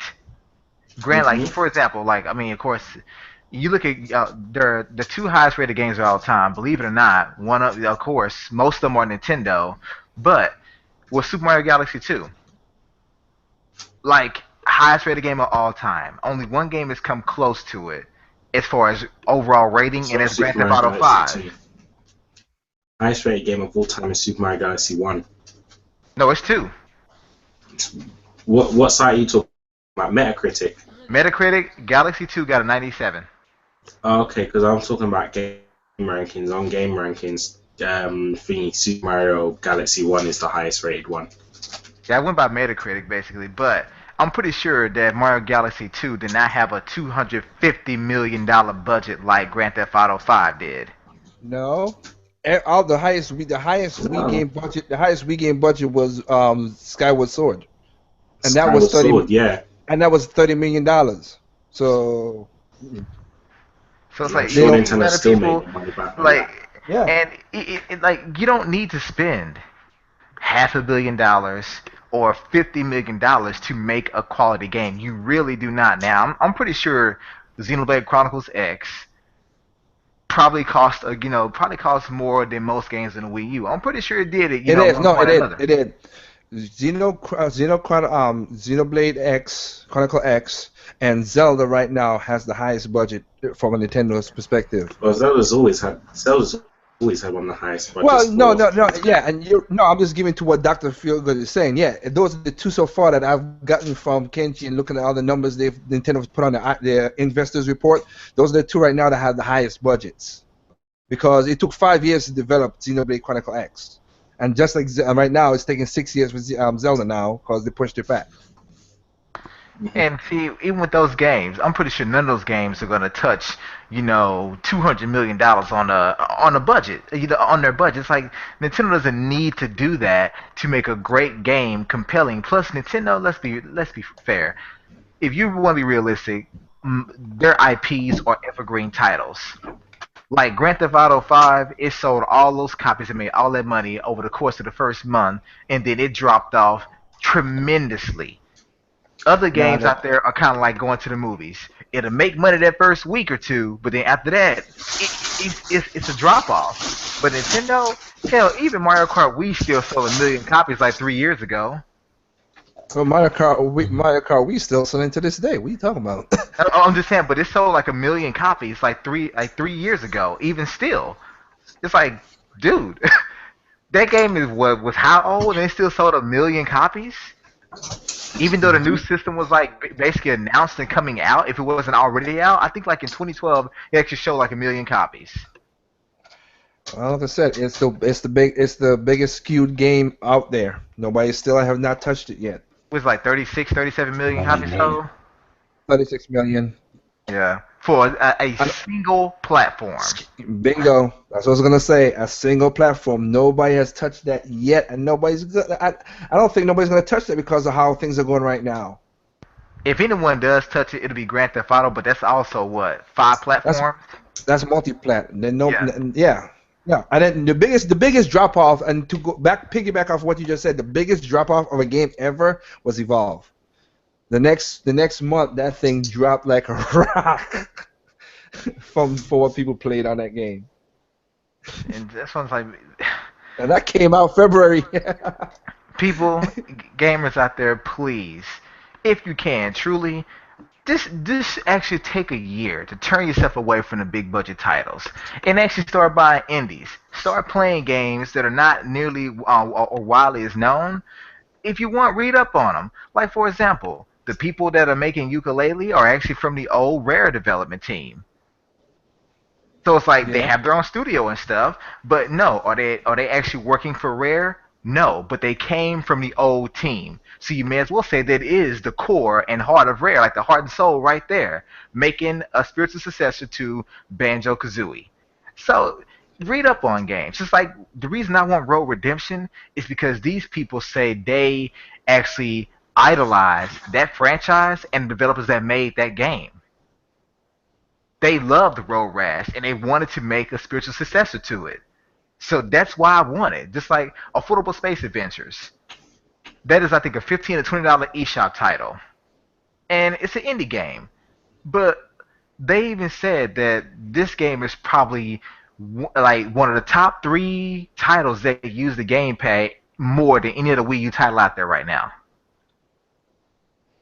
Yeah. Truly. And this is a little indie studio. So it's like, come on now, like give these people a shot because I'm not saying go out there and double dip and buy 3 copies of the game or whatever. I'm simply saying that if you do want to see better things out there, you want gaming to get better, stop giving every single AAA developer and publisher your money just because they drop a brand new known franchise. There are a few exceptions to that. For me, it's Nintendo. But I can tell you like this, if the next Mario game plays like Call of Duty, I will call Nintendo out and I won't buy that shit. I won't. Well, it ain't gonna do that, but like, I like But it. I'm just I like saying, I it. won't do it. But it's like, come on, like Nintendo, I can trust their games when they come out. And there, like I said, there are a few other exceptions out there. But for the most part, you can't trust EA, you can't trust Ubisoft, you can't trust Activision. Just like right now, they're talking about reviving Tony Hawk. I can guarantee you won't play anything like 2 or 3. It won't. I can guarantee you that although those games, I think 2 actually got a platinum award from a few magazines, one of the few. I bet you the new Tony Hawk's gonna be broken as hell. I It's don't know if like it's I gonna have be a video. broken, but I don't know if it's gonna be broken. But I know, like I said, basically, let's go off what you just said. The new Need for Speed's coming out. They said they're going back to underground style. Yeah, Again, I have a if video coming about that I'm going to make because I still have Underground 1 and 2, which I adore. Underground 2 is boss. It is so boss. Under, They haven't made. They haven't Underground 2 made. is They boss, but haven't. but They the haven't soundtrack made. for the first one was better. I haven't really played the first one too tough. But yeah, they haven't really made a game like as close to the Underground series. Apart from the closest they made was probably Hot Pursuit, and Hot Pursuit is great. Don't get me wrong, I enjoyed it, especially playing as the police cars. But it's more arcade-like than anything.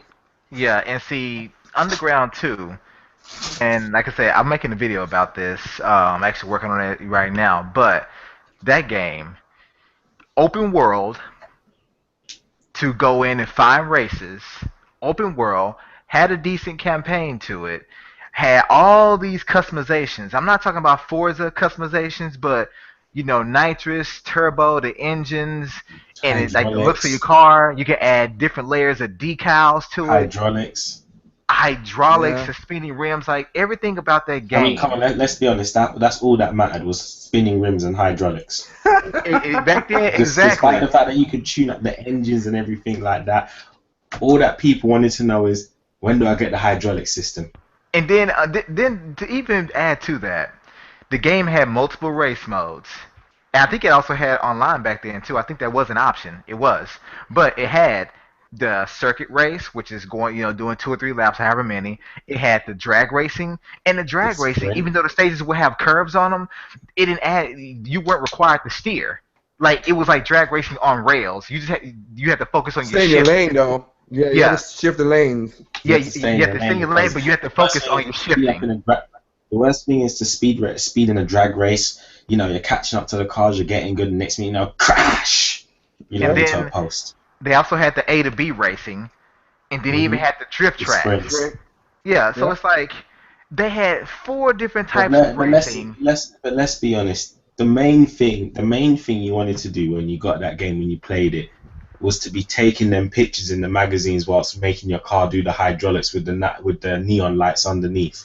Yes, yes. Like this is But I mean, but think about all the content that game had no, compared it to was the it first was one. a brilliant game. It was a brilliant game. It was a It was brilliant game. brilliant.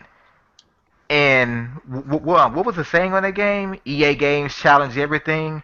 Now, please, they don't challenge It's more anything. like, yeah, it's not challenge anything. It's more like EA Games charge you for everything.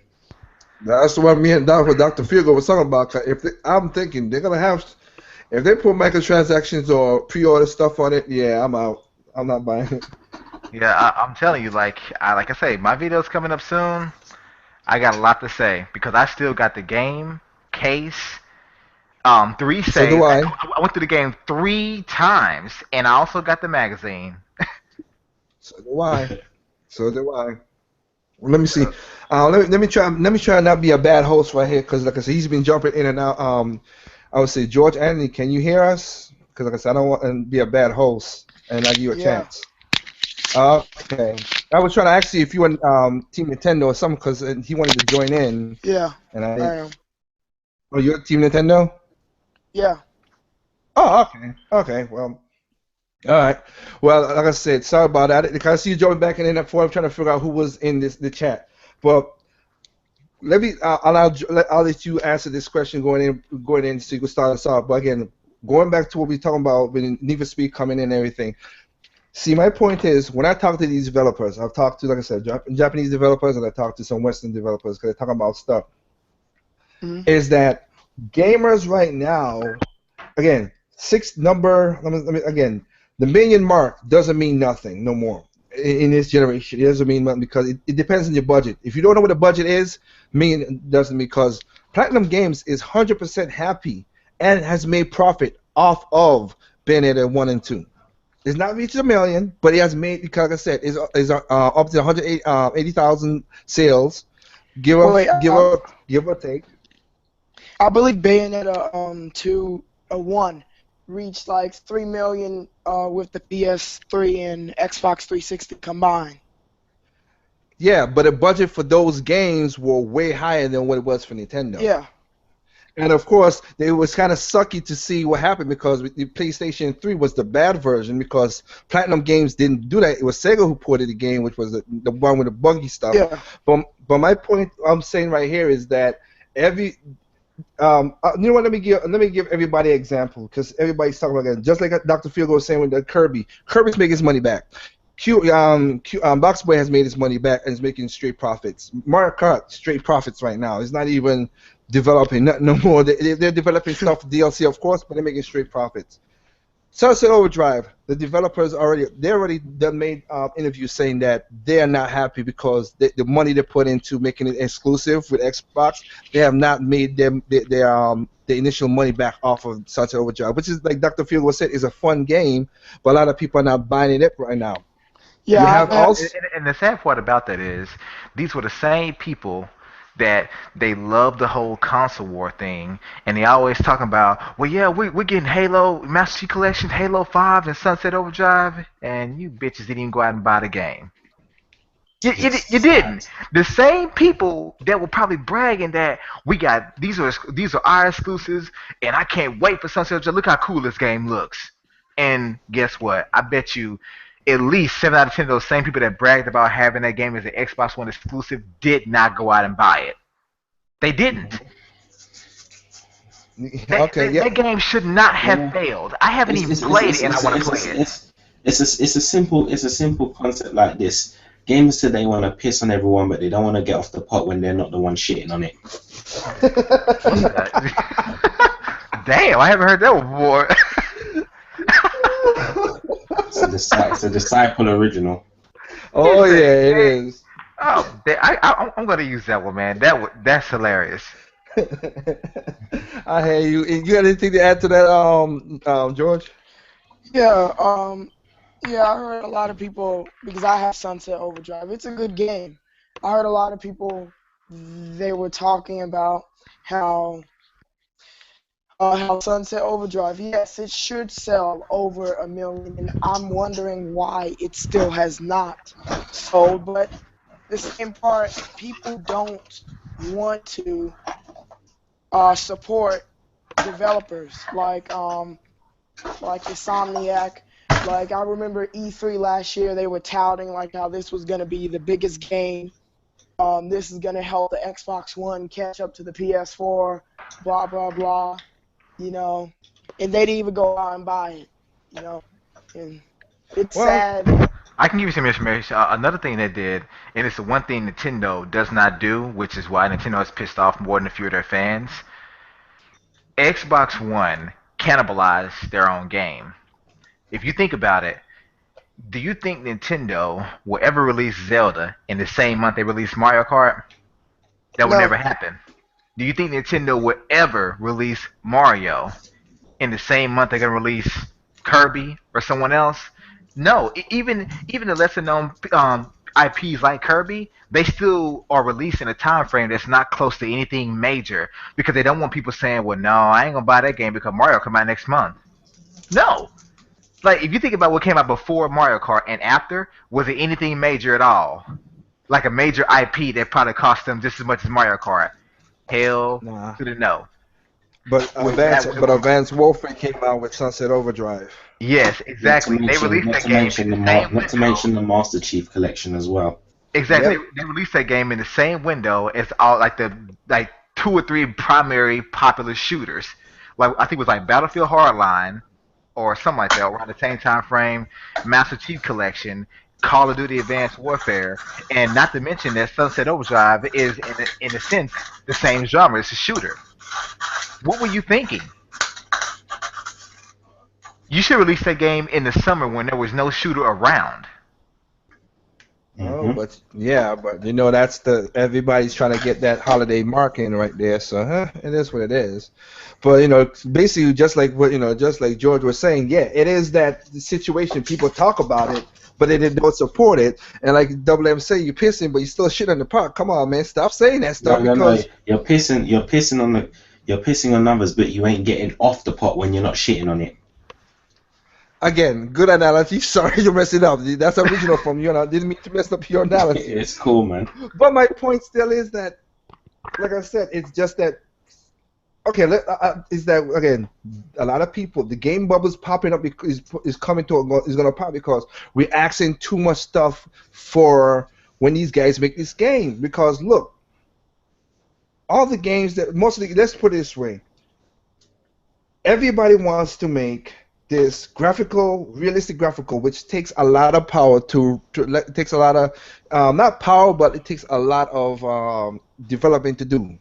And they don't want art style. It's easier to pop 1080p and color saturation, everything with art style than with realistic photorealistic graphics.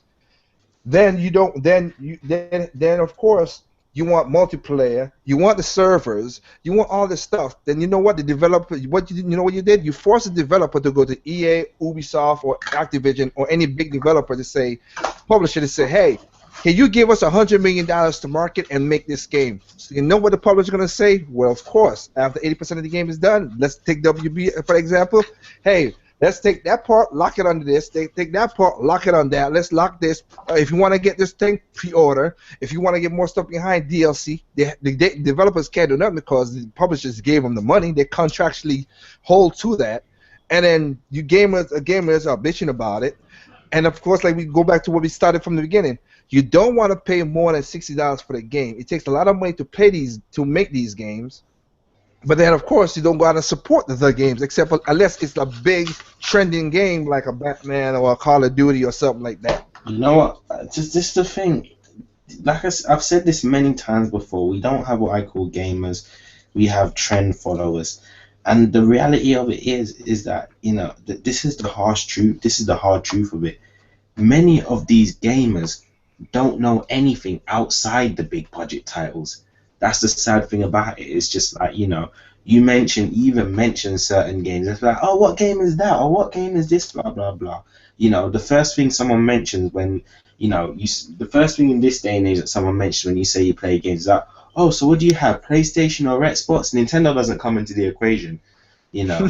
And then the question they may ask afterwards, oh, so what kind of game do you play? Call of Duty, Grand Theft Auto, FIFA, whatever. And I'm like, no, I play so-and-so game or so-and-so that game. And then they're just like, what game is that? I've never heard of it before. So yeah.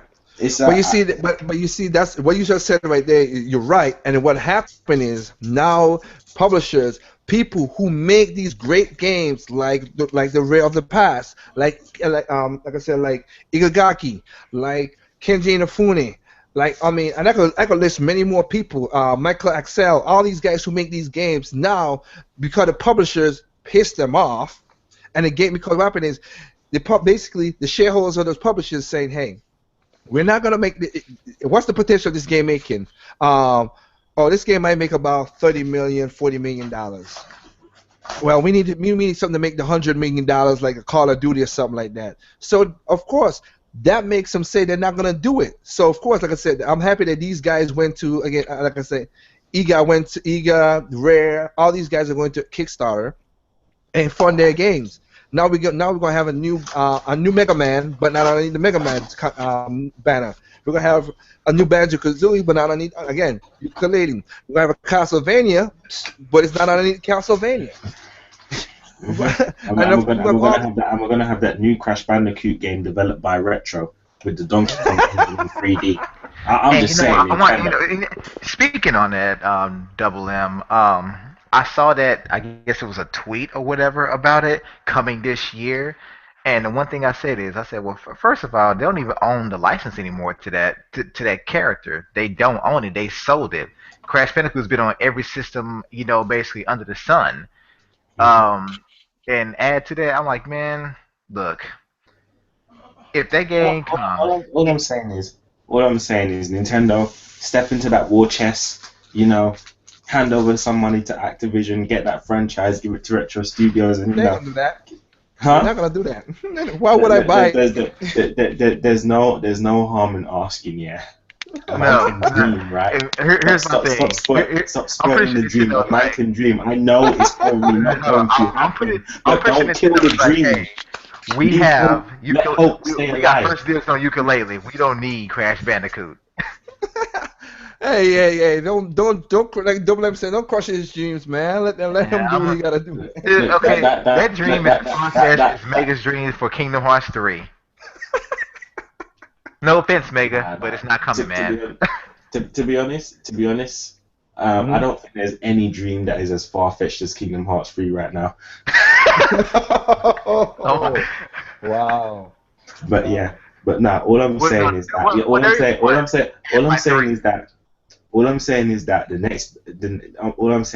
next game that is getting developed is that Crash Bandicoot by Retro Studios with the Donkey Kong engine. Yeah, Nintendo, you know, you heard it first. I'm predicting your future for you. Yeah, just not with the Crash Bandicoot name, just with something else. Again, look at all these guys. That's what I'm saying. All these guys are not using the name that made them famous. Mm-hmm. Again, this Mega, like I said, Kenji Inafune basically did 2 games. He's doing a Zero Gunvolt. Nobody's heard of that, but they know it's Kenji Inafune is helping in that game, and the one sold so well that they're doing a 2. And they didn't sold 1 million, I can tell you that, but it made their money, making straight profits. Now, NC created a good game. I play that game, and then again, Iga's not making a Castlevania, but it's exactly Castlevania Symphony of the Nights. It looks exactly like that with the graphics popping and everything. It's not the same game, but it looks the same. So they could do the same thing like you said. You know, all the time I was thinking like everybody else. I was thinking now that ukulele is coming out, I wanted Nintendo's like, okay, good, because I didn't want to do a dog kind of platforming game, because everybody thought that would be the next best thing to do, was to do a duck hunt dog and the dog itself with a Banjo-Kazooie kind of style 3D platforming. Wait, I just want to call something here on your podcast right now. Yeah. Yeah. I'm telling you, you know, I may be wrong, but I'm gonna just predict it now.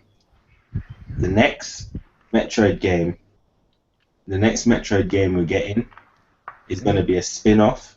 It's gonna be developed by Platinum Games, and it's gonna be a Metroid-style action type game. So in a similar kind of vein as Bayonetta, but with Samus doing all the action. Because as you know, you get all them awesome melee. She's got all them awesome hand-to-hand combat and melee moves that she does, but no game's really fleshed it out bar Metroid Other M. So you know that's the next game. It's a Metroid Bayonetta style spin-off. Okay. Yeah. I can see that happening. I really can. No, The only reason I'm making that prediction is based on the tweet that they showed. I got to. I still say Platinum would mostly take over Star Fox, but hey, you have a better chance of doing that. Huh? So they have a better chance of doing Star Fox, doing the Platinum Games, doing Star Fox. It's not Hideki doing it. It's mostly because you have a couple of good developers in the Platinum Games. When I work with them, there are a couple of developers there other than Hideki that have a good track record as well, making good games. Because when I work with Matterworld with those guys, yeah, those guys were awesome. All I'm saying is, you heard it here. Metroid Bayonetta style action based. Okay. Well, you know what? I'm probably wrong, to be fair, but a guy can dream. I got you. I'm cool with that. A dream deferred, but okay. Hey, man, this negative energy is not very good right now. I'm trying to help push gaming forward with positive energy. You know, maybe this energy will resonate throughout the podcast, go throughout the internet, hit up Nintendo servers, and you know, someone will spring with an idea. Who knows? You know, but your negative energy is not helping right now. You know, just keep it away. Like, let the positive energy flow forward. You never know what could arise from it. Okay, all right, Zen Master. Jeez. Okay. You know what? Okay. We good. I understand. Like I said, there's some games. Like I said, E3's around the corners. There's gonna be some prizes from all consoles. One thing I'll add on to again for the whole. I want to do two things. Well, one is this, is that it's going to what Double M said with the trends. People, again, and it's funny. The last 2 weeks, people has tried to challenge me in certain things on Google Plus and talk this stuff, and I said again, here's my facts. I got it from the IR pages of all these companies. I got connections and everything. This is what it is, and I told them, hey, you want to talk? Bring it on the podcast, an Endcast, what I got, and I'll let you do your talking. The one thing that I'm saying is right now, and Nelson's report, and I know Nelson's are people who did the 5 thing that gamers, the 5 reasons why they bought their systems. They also had a report on that too, a bigger report a lot of people didn't get because you have to be in the industry to get it. Kind of like how you get the NP numbers, you have to pay them a ton of money to get the full breakdown for the NP numbers, except for the top 10. So I got that, and one of the things is PlayStation 2 is selling the most. We know that. Everybody knows that. Every console has its own problems, and that's one thing I'm going to talk about in the gaming bubble in my videos in the future. Right now, everybody's not playing for fun no more. Modern gamers are not playing for fun no more. So right now, Nintendo's falling back because nobody's getting fun. The Xbox 360, Xbox One, it has gained. The problem with Xbox One, of course, as I've said many times before, it's sold at the loss, and Xbox shareholders, Microsoft, do not give a damn about the Xbox division. So this E3. Phil Spencer might pull something out of his butt and surprise people, and hope people go out there, you know, just like George said. I hope when people see these stuff, go out there and buy it, and stop bitching and talking about it, and buy it. Or they're not gonna do it. And then play. Anymore. Huh? Then they won't have no reason to do it anymore. Especially I know. Microsoft. Mm-hmm. Yeah. And I'm going to be quite brutal here. You know, if a first party company is going to drop out of the industry, and it's not going to be Nintendo, we all know that. if it has to be any of the other two, It most Sony. likely be Microsoft. Yeah. no, it'll possibly be Sony because of the way they're going. But I'm not saying in that scenario. I'm saying if one of them had to drop out, not saying I want any of them to drop out because they all do good. Oh, yeah. But if one of them, if I had to choose one of them to come out of the competition, I would have to say Microsoft, because Microsoft really made an impact on the market that has kind of turned gaming into what it is today with all their financial handouts and things like that. You know, I mean, true. But at the exact same time, if Sony only had Nintendo to compete against, they would have to make sure they compete based on just games and not who can hand out the biggest check. but I want a repeat of the sixth generation when there were 4 consoles vying for our money. 4. There was a PS2, there was the Dreamcast, the Oh, original Xbox, and the GameCube. it's 4 systems that came out in the span of 2 years: 99, 2000, 2001. Mhm. Yeah. I got you. I got what you're trying to say. I got what you're trying to say. Like, Well, in other like I words, said, I want Sega to come back. I really do. If not come back, I want them to buy Sega Well, Sega has Sega been ain't coming. Sega ain't even coming back to standards game development at the moment, let alone making hardware. No, they lost billions. Sega did. Yeah. They structure, but they lost billions of dollars last year. They ain't coming back. Yeah, they're not coming. You know the sad Hey, thing like is, you, like you, Devil Lemon, I can dream. Okay, I'm just dreaming. Okay, touche, my friend, touche. But Sega was the only one that truly challenged Nintendo, in my opinion. No, Sony challenged Nintendo pretty well with the PlayStation and the NC. With the PlayStation, the original PlayStation, their Sony's first party lineup was on point. I mean, yeah, true, but that was also the result of a deal gone bad between the two. I'm talking about, but like game for game, first party. To me, Sega is what Sega caused Nintendo to really keep on their toes. If you think about it, they stuck in there the longest. I can see that. I can see where if you took first party, I can see Sega had first party. Third party, Sony took the share of the brunt of third party because it gave them third party developers the leeway space to make their games.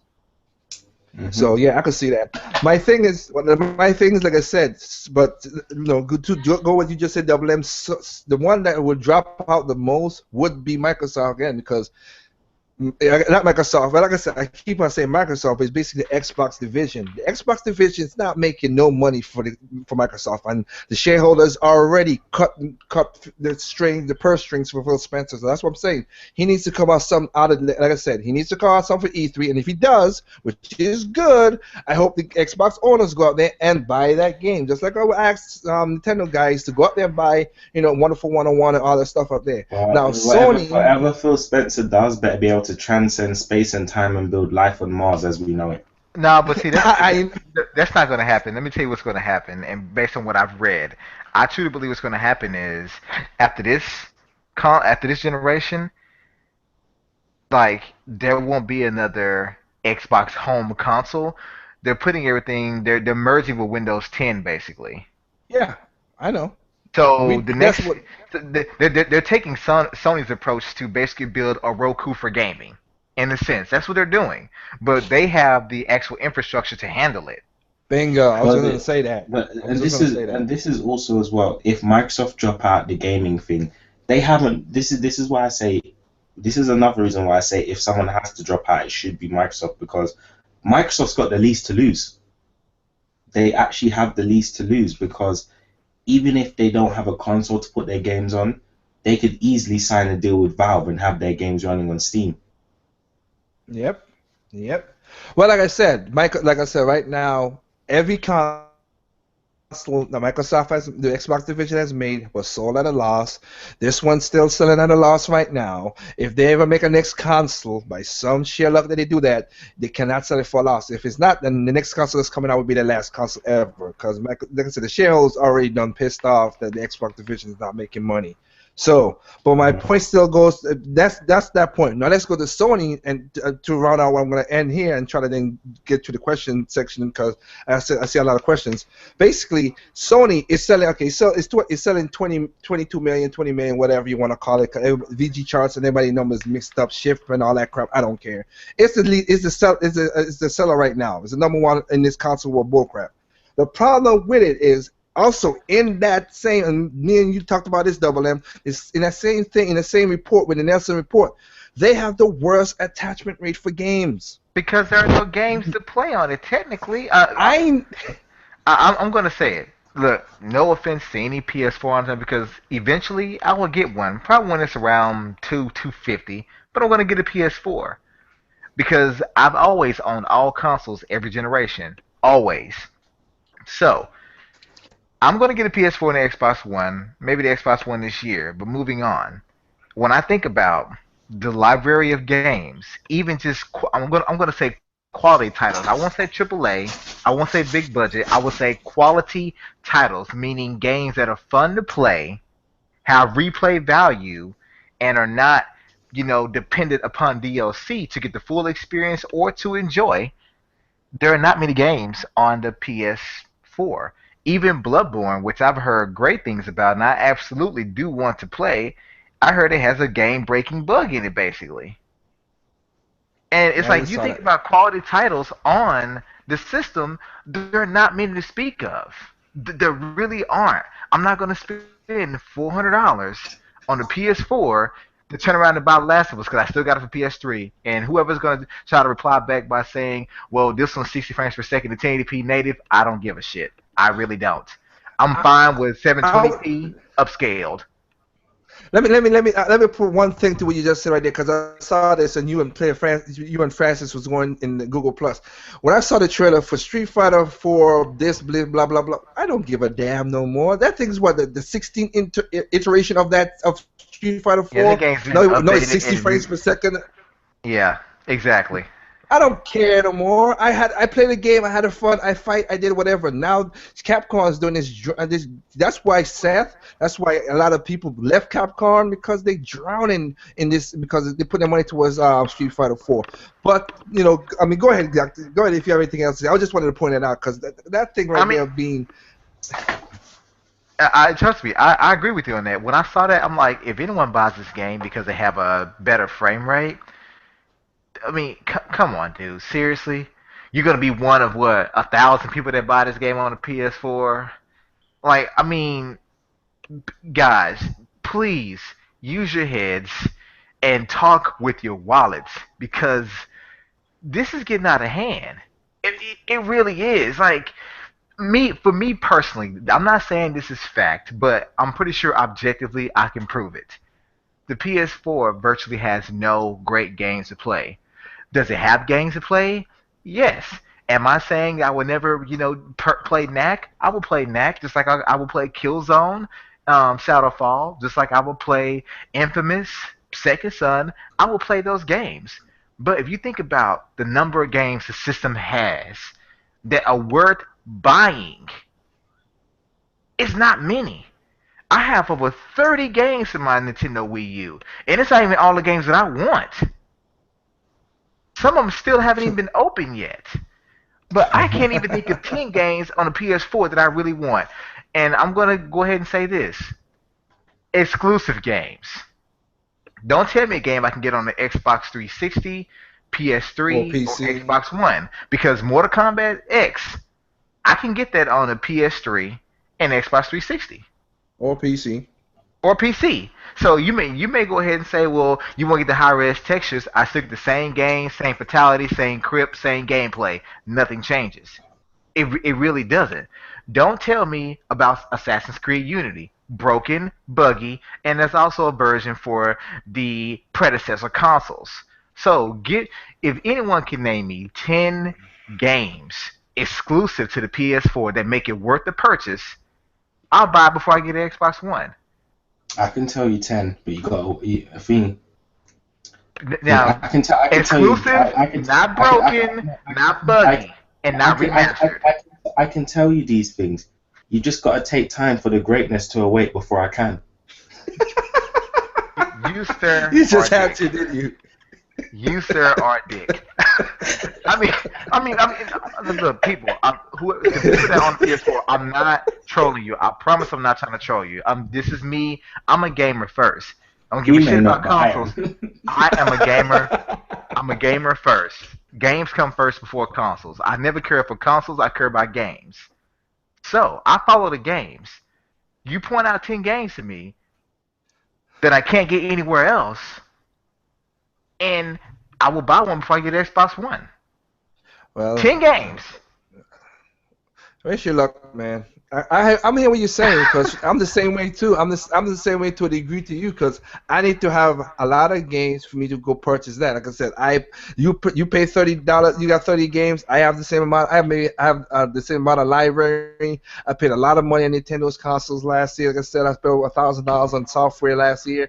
It's it's what it is. But the only point I'm putting that because the Nelson report shows the attachment rate is horrible for the PS4, and the people who buy the PS4 are now not gamers, are basically tech casuals. They just want it for the X. They just wanted something to play their Blu-ray players and the Netflix or Hulu, whatever. They're And not playing games on them. and the same thing was true last generation with the PS3.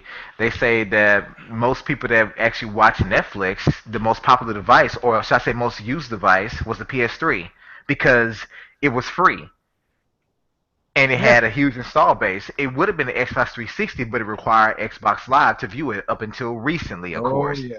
But they Oh say yeah. the most watched device for Netflix was the PS3. And there are tons of Rokus and smart TVs out there even back then. But PS3 ruled it. Most people bought a PS3 just to watch Blu-rays and to watch Netflix. And even for the PS4, most people that buy a PS4 are doing one or two things. Netflix, or they're in that, what they call it, the playroom. Yeah, Mhm. jacking off in the playroom. Yeah, it's like, I ain't gonna say all that now, but but Half of them probably are, to be it's fair. been factually proven that that's what most people are doing with their PS4s. They're not playing games; they're playing Netflix, and And they're playing playing the with their playroom. rangs Like in the that's it. playroom. And that's what killed me about. That's what killed me about them. I mean, the Nelson report shows all these facts, and it's like, why would I just, it is what it is. And then of course, what hurting there's hurting PlayStation as well too. There's the next thing that hurting PlayStation. A lot of people never seen. And again, we talked about this again. Double M. We talked about this. There are two countries right now that's sticking their fork to PlayStation. One of them is China. Again, they lose. Third-party developers right now are pissed because they're getting like Rocksteady and everybody. They're losing tons of money because millions of Grand Theft Auto is going into China for PlayStation 4, but they're not making. Nobody's getting the money because they're breaking the code. And then down in Brazil now they're breaking the same code because it's not region lock. So they are breaking the code to bring import games in there too, and no one of the developers are making any money off of it. No, So not at all. the piracy on PlayStation 4 is crazy right now, and nobody's talking about that either in the news. Of course, it's funny you don't see this in the journalism. And it's not even. It's not. Well, it's all those things, but it's also the fact that I mentioned this earlier in the podcast.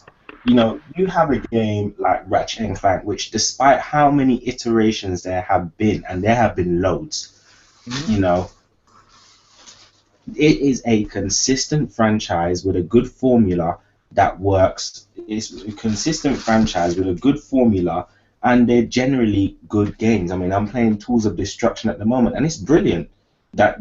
For a game of its caliber, I cannot really ask for much more. Now, is it the best game in the world? No, but it's still a high quality game. It's simple. It has a fair amount of content. It's balanced, and Yeah. for the most part, it's fairly well and has made its money. Why can Sony not look at that which they publish themselves? Why can Sony not look at that as an example of how to make money on their games? Because I'm sure if they bought a new Jack and Daxter out, I'm sure if they bought a new watch the reaction if Sony said they were bringing a brand new medieval game out.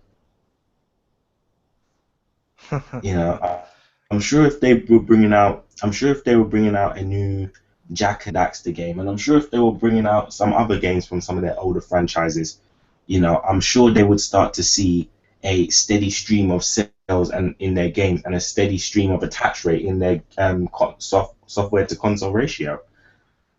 So I don't understand it right now. They've got everything they need under their belt, and they're not making use of it. Instead, they're trying to go toe to toe with Microsoft by trying to hand out blank checks that they cannot afford to hand out. Well, the only thing PlayStation 4 has over Microsoft is the console makes a profit. I can't argue with that.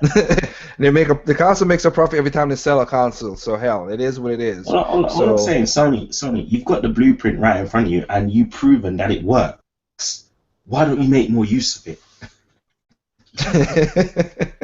Ratchet and Clank is your blueprint right there. It's a good game, consistent franchise, tends to get very good critical acclaim, at least average at minimum. Average to great critical acclaim, and most of these games sell over 1 million. Well, the thing about they're not massive budget games. I know. Well, like I said, because again, art style could easily. And they don't even market these games, that Ratchet and Clank games, that much have. When a Ratchet and Clank game comes out, it's kind of pushed under the radar. No one really knows. No one really sees any major advertisements on it or anything like that. It just kind of slips out in stealth mode.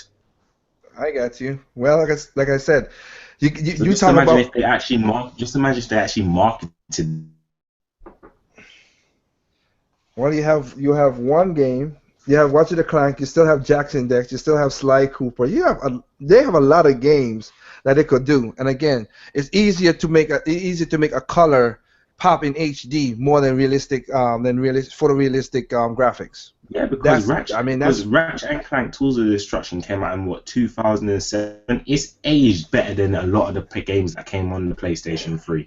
Well, again, art style always aged better. It's comparable to a lot of the next gen games out today. Sure. It's true. The game is a very good looking game. I'm just laughing because, again, that's the thing that lasts long. Because art style. That's why I said it. When people take the time to make the art style, I like that. Just like I said, like if you watch Guns, Gore, and Cannoli, or The Little Devil, when you see the art style, you're like, oh man, that's awesome, and it pops because it's easy to do that in HD than with photorealistics. And those games are gonna last 10 years from now. Just like Wind Waker lasted 10 years from to get the HD version. But again, everybody wants photorealistic. Gamers want photorealistic, so they're creating this bubble thing. So it is what it is. So it is what it is. So right now, like I said, because I know, like I said, we have a holiday tomorrow and stuff, and I know Double M. I don't know what it is over on your side of the pond, what it is, because I know I always never want to keep you up late because it's late for you. So let me go through these questions, and then we answer these questions, and we call it a night. How's that? That good with you guys? Yeah, go ahead, man. All right. You there, Dr. Feelgood? Yeah, I'm here. Okay. Well, I gotta say, Anderson Alchella, thank you for the questions you asking. So here we go.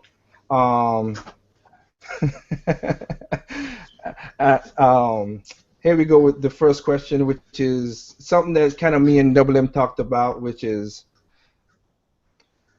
are everybody ready for the backlash that's gonna ensue with Star Fox? Because all people are gonna cry that it's not like Star Fox 64. And here's my thing to that. I don't care if it is or is not, because we've had those games before. Why is it that when we want something to return, or we want them to make a new iteration of it, that it has to be exactly like we played? If you want exactly what was played before, just go to the eShop and buy that game. It's that simple. I have no expectations about what this game is going to have. I expect it to have maybe some core mechanics of Star Fox, but they change everything up. I'm still going to play it because just because it's not what you expect or not what you want does not mean it's not fun. So stop bitching about, hey, I gotta have it. Like it better be like Star Fox 64. It better be like Star Fox, 3D. Stop giving yourself these expectations and stop feeling so damn entitled. Let them make the game they want to make it, because Who is at the forefront of innovation here when it comes to consoles and gaming? Nintendo. They're the only ones that turned the shooter on his head with Splatoon. They're the only ones that gave us Mario Galaxy. Even with Mario Galaxy, I saw nowhere else they could go as far as innovation, and yet they gave us 3D World. Different. And just as good. So don't have any. I mean, anyone out there that does, don't have any expectations. Just wait to see the game and play it when it comes out. Don't be turned off because it's not what you thought it should be, not what you want, or because it's not familiar to what you played before, what you have fond memories of. That's not what gaming's about. You want to move forward, you got to accept new things. I'm sorry. All right. Anything, Double M, or if you're there? I think you muted yourself. All right. Well, for me, I would say this. Yeah, there are gonna be some crybabies about it because, like I said, this is the atmosphere we're in right now. Everybody's bitching and moaning over the smallest of things, nitpicking over the details. So, like I said, all these bad Star Fox games that I have played, and I'll admit to it, is Command.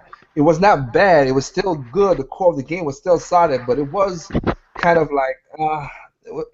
I have not gone back to play that game because of the whole storyline and try to do different things. Now, the new thing they had about playing as Wolf McDonald and playing as Pepe's, Pepe's daughter and everybody else, that was a cool concept. But they got a little too stagnant. And again, one thing is I should have put in my video about preference where I list out the facts. I should have put in every game is repetitious. Is the way people execute it. That's what's the difference because every game is repetitious. No game ain't that. But it's just everything, the way that execution is handled is what I want. So that's Star Fox, like I said. When Star Fox comes out, I'm not looking for it. Of course, if Katie was here, she would have tell you, I don't care. I want to look at the game and buy it because we played all the games. Assault, which was the last console game, I loved it. It was a good game, and I enjoyed it. And I'm, like I said, this summer I'll pick it up again if I have time. So I know they're gonna be crybabies about it because, of course, everybody like Dr. Figo said, everybody wants the past stuff, but then they don't want the new stuff. And then think about it though, then they're gonna cry. Well, Nintendo ain't doing nothing new. Then you go to the old. So it's like you can't win with some of these people. It's annoying, but I don't know. Like I said, you expect it. It's gonna come. It's gonna come. Everybody's gonna bitch about it. I have confidence in the game because Miyamoto started the game in the development, so I have no problem with what's going forward with Star Fox Wii U. I just hope they do some good innovations. It works on good, and of course they stick what's good, and then add new stuff. I hope they worked it out pretty well. That's my answer to that. The next question would be.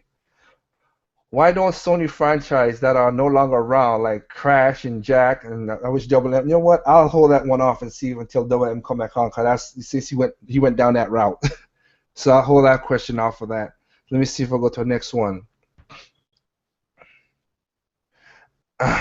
Anyone basically asks a question. Any kind of confused? Anyone who's kind of confused in the reception of the partnership between Nintendo and DNA and Universals, some third parties, etc., consider small baby steps. Basically, he's asking if this is all the stuff that Nintendo's been doing in the last couple, the last couple months, are baby steps to make their name brand big again. Yeah, go ahead. I don't think it's really a baby step, to be honest. I think it's Nintendo doing something they know they can do that no other console maker can do right now. If you think about any other console maker, even ones in the past, how many actually have the IPs, the popularity, and just the charisma to actually turn their IPs into amusement park features and rides? Like, who can actually do it? You won't see an Uncharted roller coaster. You won't. Just like you won't see a Halo Master Chief Collection, little side park or whatever. But if you did do it, wouldn't it be pretty much for a mature audience, not really for an underage child? So I think Nintendo's just doing something in a way. I mean, you could say it's spreading their popularity, but at the same time, they have the ability to do it because they do have IPs and characters that no matter if you're 3 years old or 90 years old, you can love and appreciate them. So to me, it's like you can spread your foot somewhere else. Why not do it? Yeah. Well, right now, like I said, the reason right now, from my point, I don't think it's baby steps either. The next thing Nintendo needs to do is two more things. I would say is to, the thing that we're gonna do with Netflix. If we're gonna do the Zelda thing, go ahead and do it. Just have the fun. Let them do that. And then also, I would say the anime. I still say they should do the anime. And again, I've worked with all these animation studios, and the thing about it, Funimation wants to do an animation with Nintendo. Because, like I said, I have contracts with Funimation. They didn't want to do one because they saw the animation they did for Smash Brothers, and like, oh man, that would be so cool, and they should do that. Now, these are not baby steps, for baby steps for nothing. Because Nintendo knows that a lot of gamers right now, they're basically doing, like right now, they're doing the trend thing. That's all they're doing it. They're not doing it for fun. They're not playing games for fun. They're not doing that. That's what's the brand name is. The brand name is there. Everybody knows Nintendo, but they know Nintendo as a certain thing because of YouTube and everybody's bad talking Nintendo. So now they got to say, okay, let's branch out and try to get straight directly to the youths and the parents and the people out there. Because once again, what I put this out in the Google Plus talking. Over 60% of Nintendo's Nintendo's audience is mom and pops, families. That's what they are. It's not the hardcore gamers like me or whatever. We are there because they know we're gonna buy the Mario, the Zelda, and everything else. But of course, no company could survive on just their core. They need to go whatever. So the majority of their audience that breathe life into Nintendo is mom, pop, family, whatever, and that's why Nintendo didn't do the whole Splatoon thing with voice chat again. Like I said, for all the people who hate that stuff, go check out Forbes, check out Wall Street Journal, check out Business Week. Of all the people who love, even the Wired magazine, not Wired magazine. Oops, mistake, not the Wired magazine, totally wrong. Edge magazine. Look at all the people in the comments of people saying, "I'm happy that Nintendo did this for the family with the voice chat because I'm not technical with the voice chat in the system. I just want to make it that form of the game." That's what they do. For everybody who makes a big fuss on YouTube about this whole crap of that, Nintendo did something which is their core, which is family. That's what they always do.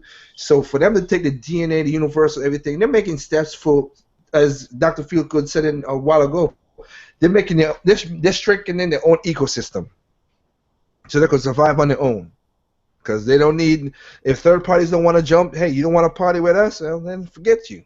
Again, do Nintendo need third-party developers on third-party games to show get mass appeal and show variety in their system? Yes. Do they need third-party games to make a profit? No. The two consoles Nintendo have is making tons of profit.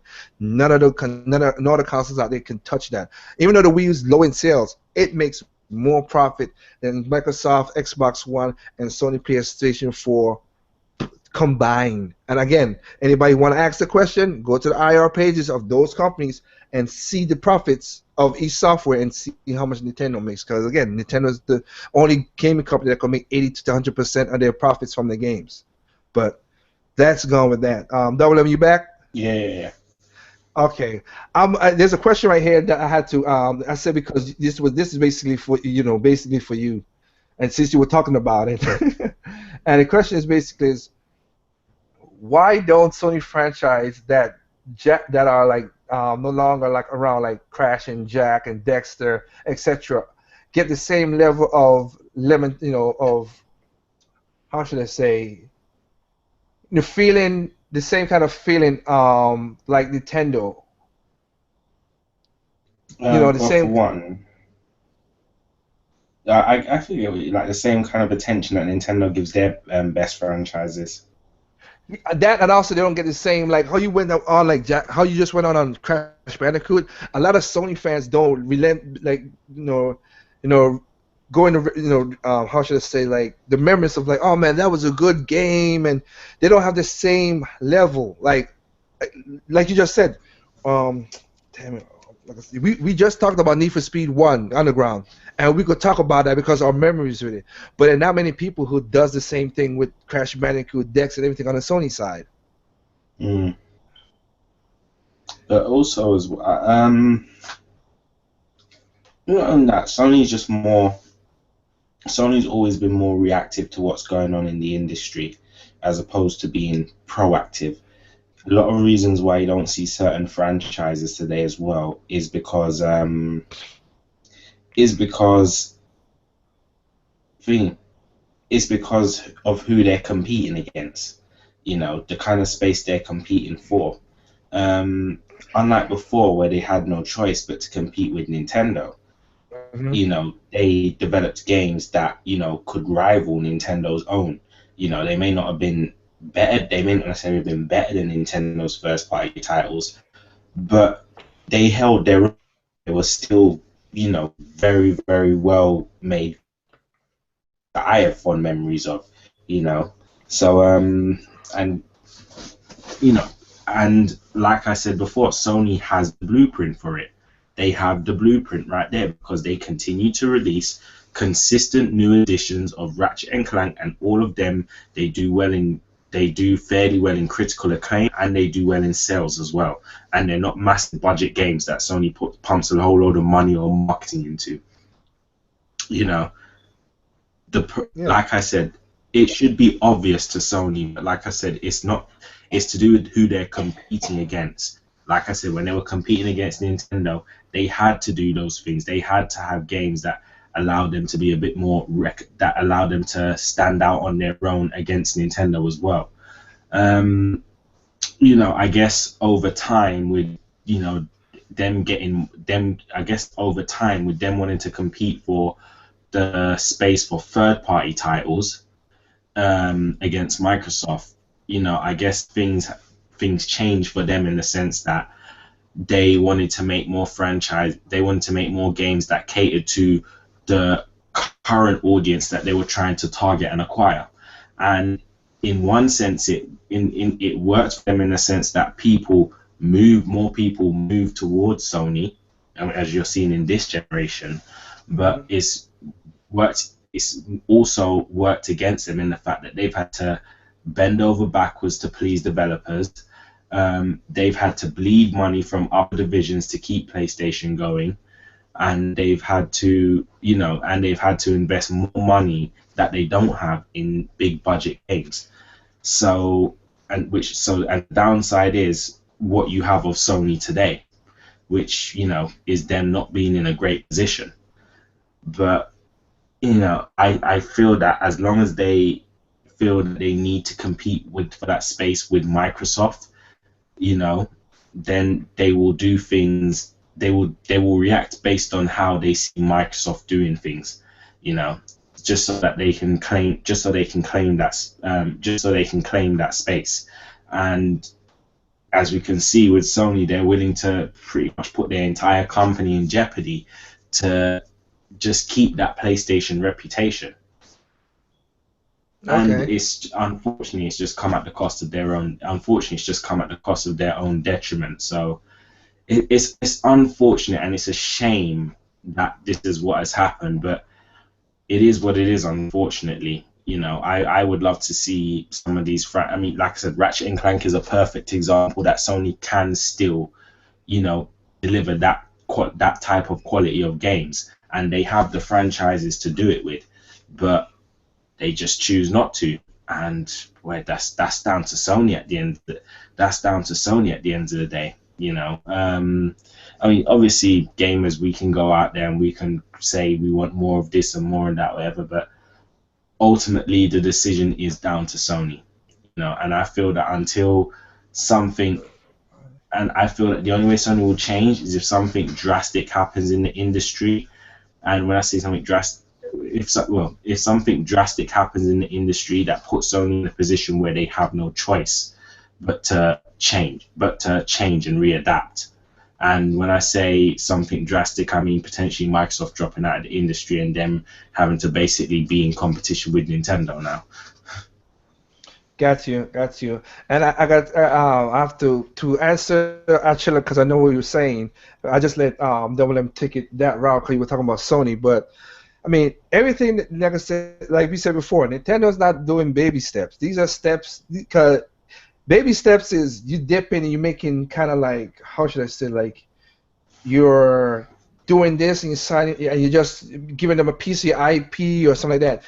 They're giving Universal. They're watching over Universal, of course, but they're giving Universal any IPs they want to use to make the rides. Just like with the DNA thing, DNA has a shareholder stock inside of Nintendo, and Nintendo have a shareholder in DNA. I mean, they are doing stuff that's not baby steps. Nobody could say it was a baby step because those are big financial decisions that they're doing. That's changing the company. So, you know what? Like I said, going to the future, we'll see what happens. That's all I could say about that. They're trying to get to the younger market to keep their brand name out there and to reach to them unfiltered. Again, that's what they do the directs for, because that's what, again, I love Nintendo for the directs. They reach to their audience. They reach to their audience. They reach to us. We see what it's all about. We see what it is. No filter, no crap, no bull crap. It's just straight to us. And we ain't gonna go to IGN game trailers, Polygon, any game, and let their opinion piece take over their thoughts of what Nintendo did. Because thinking about it, if you look at any direct and go to all those sites, it's sometimes when you read the pieces of it, when you read the pieces of the direct, you'll read the news article, I should say, of the direct. You're like, where did he get that? I didn't see that in the daggone direct. What the how? Because they injected their bias and their opinions in the game. That's why they did the direct. That's why I'm happy for it. I'm happy Nintendo's doing the live direct again and again for E3, because hey, tell you guys, screw you, man. Y'all messing up our message to be gamers, so we rather go do it ourselves. So let me see. Our next one is basically we were talking about the prices, like basically, and Dr. Fielgo, we were talking about the same thing with the prices. Do you think the sales, and I would say Double M, you can answer this too, but I'll let Dr. Fielgo go first. Do you think the Steam sales have contributed to the part of people not wanting to pay $60 or $50 for the game? Do I think Steam sales have contributed to people not wanting to pay $50, $60 for a game? Right. Partially, yes. But that also is tied to one other thing. Almost every game that's released nowadays is multiplat and goes to the PC. So, give me, like, for example, Mortal Kombat 10. If you're on last generation consoles, current generation consoles, PC, and even mobile, why would I not want to get the superior version for cheaper on the PC? I mean, in a sense, it's common sense. It really is. So I can say yes. Partially, it is part of the reason people don't want to pay that much money for games. But at the end of the day, on the other side of the coin, people are okay with paying $60 for a game which has DLC announced before the game is released. So, but to answer the question, it is part of it, but I don't think it's a huge part. I really don't. Okay, I hear you. What about you, Double M? I agree with Ken. It's not a huge part. It is a very, very small part, mostly because of the fact that people who are involved who have a knowledge or are involved in PC gaming already. Now, you tell someone who has no knowledge of putting together a computer ever, oh, build a PC and you can get your games for cheaper. Well, how much does the PC cost? Oh, building it's only going to cost you about £700 for a decent rig.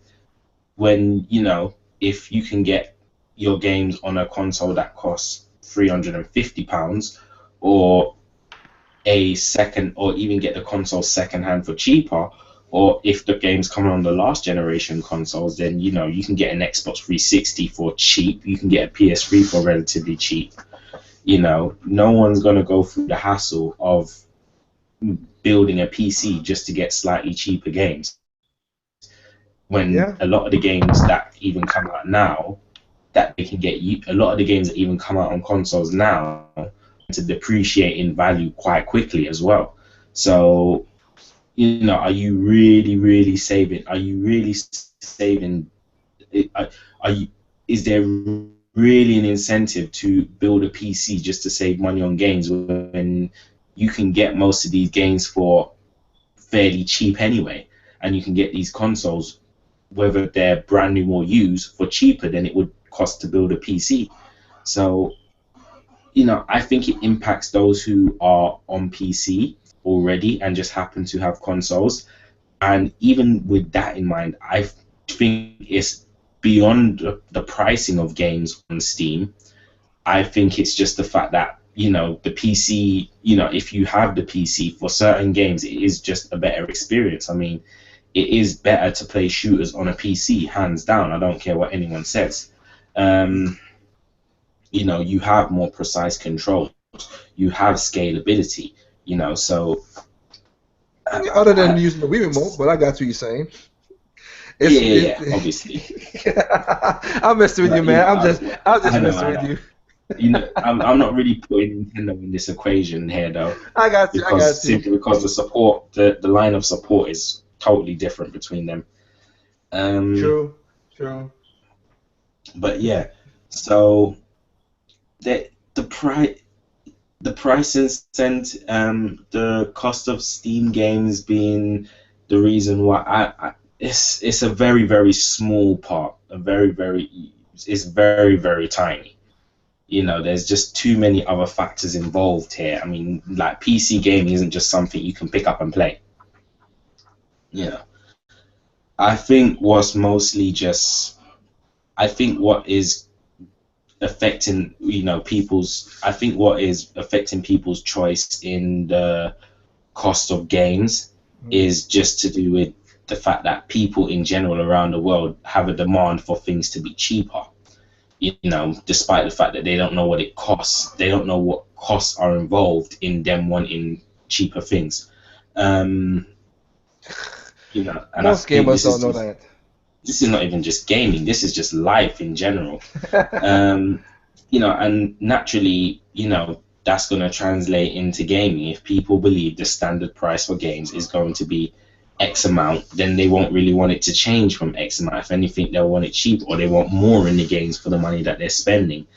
Despite the fact that the double standard is, just like Ken said, that, you know, people are still dropping large amounts of money for these games that are loaded with DLC. You know, well, that's what I'm saying. There's a bit of a double standard there anyway. So I don't think anyone's really in a position to be in a position to talk about their games being cheap when people are paying full price for 5-hour experiences, and people are paying full price for a game and then adding nearly double the value of the game just to that cost, just to get the DLC and things like that, pre-order bonuses and all this garbage. Yeah, people who say they want cheaper games, you know, you can't really take them too seriously, because they'll just jump on any bandwagon they see, man. Oh, you know what? That's a great segue. Okay, that's cool. That's a great segue to the next question, which is right there, and we talked about it. And basically, the next question is, do you think YouTubers are a big part of this gaming bubble? I know YouTube as a group tend to spread a lot of misinformation. They also tend to say there's nothing new yet to avoid 104 101, Codename Steam. Basically what Dr. Fugel was saying about there are new experiences out there, but they just don't want to buy it. So that was the question, basically. I think YouTube is a symptom. YouTube is not the problem, it's a symptom of the problem. The problem is the spread of misinformation in general. You know, it's basically all it takes is one person to say that this looks cool, and to say all it takes is for just one person to say this is what looks cool. It's not a fact, it's his opinion and his preference, but that's what he pushes as what looks cool. And then it takes one person to follow that, and then another person to follow that, and another person to follow them, and so on and so on and so forth. Yeah, eventually it continues to. This is the same case here, you know. It's just misinformation. It started with the misinformation and public perception started with one person, and it spread it to a bunch of people through word of mouth or whatever. And then obviously eventually that's going to spread on social networks, it's going to spread on YouTube and things like that. So I think this is beyond, I think YouTube is just a symptom. I think the biggest biggest problem with it, with all of this, is just the spread of misinformation and the general public perception. Okay. And that is just basically translated into YouTube, and YouTube being a form of visual media that you can have access to at any point and any time without no cost whatsoever. You know, naturally, it's that those kind of things are just going to become viral. Yep. Okay. Okay. What about you, Dr. Feelgood? I'm sorry, what was the question again? I know it's something about YouTubers. No, it was basically he's talking about is YouTubers are the contributing with all the misinformation and also not doing the hype with games and everything like that. Oh, hell yes. Hell yes. Hands down. And this is my opinion, of course, but here's why. We all know that developers and publishers have come out and said certain things about the Wii U and about gaming, period, about how 30 frames per second is more cinematic and how the Batmobile can't fit on a particular console, and how we feel that 900p is so much better than 720p, whatever the reason they come out with. We've heard these excuses, but who spreads these lies and excuses? It's not me. I can tell you that now. I'm not a big YouTuber and don't really plan on being one. I mean, I don't monetize any of my videos. But why? But YouTubers are the ones that take whatever's being said, whether or not they even attempt to verify the sources or even get to the source itself, and they spread these lies, whether they know they're lies or not. They spread them to other people. Those people spread them. So YouTubers are using the power of the internet combined with word of mouth without verification. And yeah, I would say they are probably the biggest contributor of the problem. They're not the source of it, but they're the biggest contributor to the game industry today. Like they really are. They're an obvious symptom. That's what they are, an obvious symptom. They are a serious symptom because if you think about it, let's say EA says, well, we won't put the next Madden on the Wii U because the install base isn't high enough. Well, what's high enough if you're going to put it on the Xbox 360, which only has a few million more sold? So they're going to get it, but not the Wii U. And then somebody out there, I'm not going to say any names, but the big popular ones, somebody out there will say, well, once again, the Wii U is not going to get another third-party AAA title. And, of course, the developer said that the install base is, not high. And for right now, the current numbers are 9.1 million on the Wii U. It's like, actually, that was as of December of 2014, dude. There have been no numbers as of yet about the new total, but they'll run with that. And then all their mid-level subscribers will run with that and put in their video. And then all those subscribers will run with that. So next you got this big-ass Twitter feed, Facebook, and YouTube community saying, hey, once again, the Wii U's lose out on another title. And no one ever gets to the real source of the problem. So what was said just to give a statement to the press has now been said to tens, if not hundreds of millions of gamers out there, and it's not even true. So I think YouTube is about 50% of the problem by itself. Okay. Well, here's my part about it, and I'm picking back off of both of y'all. I'm picking back off of both of y'all right now. Yeah, that's cool. And is this one? YouTube is a small minority, but it's the loudest. So it's like an empty barrel. It makes the most noise. Because most people are not playing. Most people are not really. They're playing the games right now. They're not arguing back and forth like most people on YouTube. Again, like Dr. Feelgood said, I am not monetizing my videos. I can monetize it if I want, but I'm not. I'm just doing this for the fun and just to meet cool people like you guys who I'm talking to right now and just chit-chat about video games. To go with Double M was saying about the whole misconception is like I get a good example right here, and I've seen it. I ain't have no problem calling the guy's name because he's a jerk, but he's a smart jerk. He's playing a persona, of it. And he just did a video talking about. He just did a video with Miyamoto, which is Black Bond. He did a video about Miyamoto saying that they can't sell to Wii U, blah blah blah, whatever. I said okay. So I said, where his link at? Check his link. Found out the article that he's using his video for, which he just did this week, was set back in 2014 February. Like, so many things have changed from since then. But people take what it, not looking at it to see what the article is. Of course, that has been a year ago, and ran with it and say all kind of crap. Of course, so they don't verify nothing. And then the next thing is a lot of people. Again, journalism. Like I said, I've proven journalism sucks. But again, look again GameSpot. When GameSpot said Nintendo lose $8 billion for the without putting the without putting the yen side in it, everybody ran with that story, and it was not factually true. So not even sometimes when you take a news article from a certain source, this become more opinionated than the facts itself. That's why I said when it comes to numbers. When you come like sales, numbers, profits, all that stuff, again, I get it straight from the horse's mouth. I get it straight from the IR pages, so nobody could tell me, oh, where you get your facts from? From Nintendo, from Sony, from Xbox division. That's where I get my numbers from. You got a problem with that? Check it out. There you go. From them, not from IGN, not from GameSpot, not from Game Trailers. No, when it comes to the numbers part, that's where I get my stuff from. So I have no problem with that. YouTubers right now are doing half of it doing their persona, half of it is a trend-setting thing to bash a certain game console and everything else. Like I said, for me, I don't care what platform you play on. Enjoy the games you play on what platform you are. When we talk about certain stuff, like we talked about how Xbox is losing money, I'm talking to Xbox fans, hey guys, go out there and buy Sunset Overdrive. Go out and buy these games that you say that you need to do all this certain stuff. Same thing with PlayStation. Bloodborne sold over 1 million.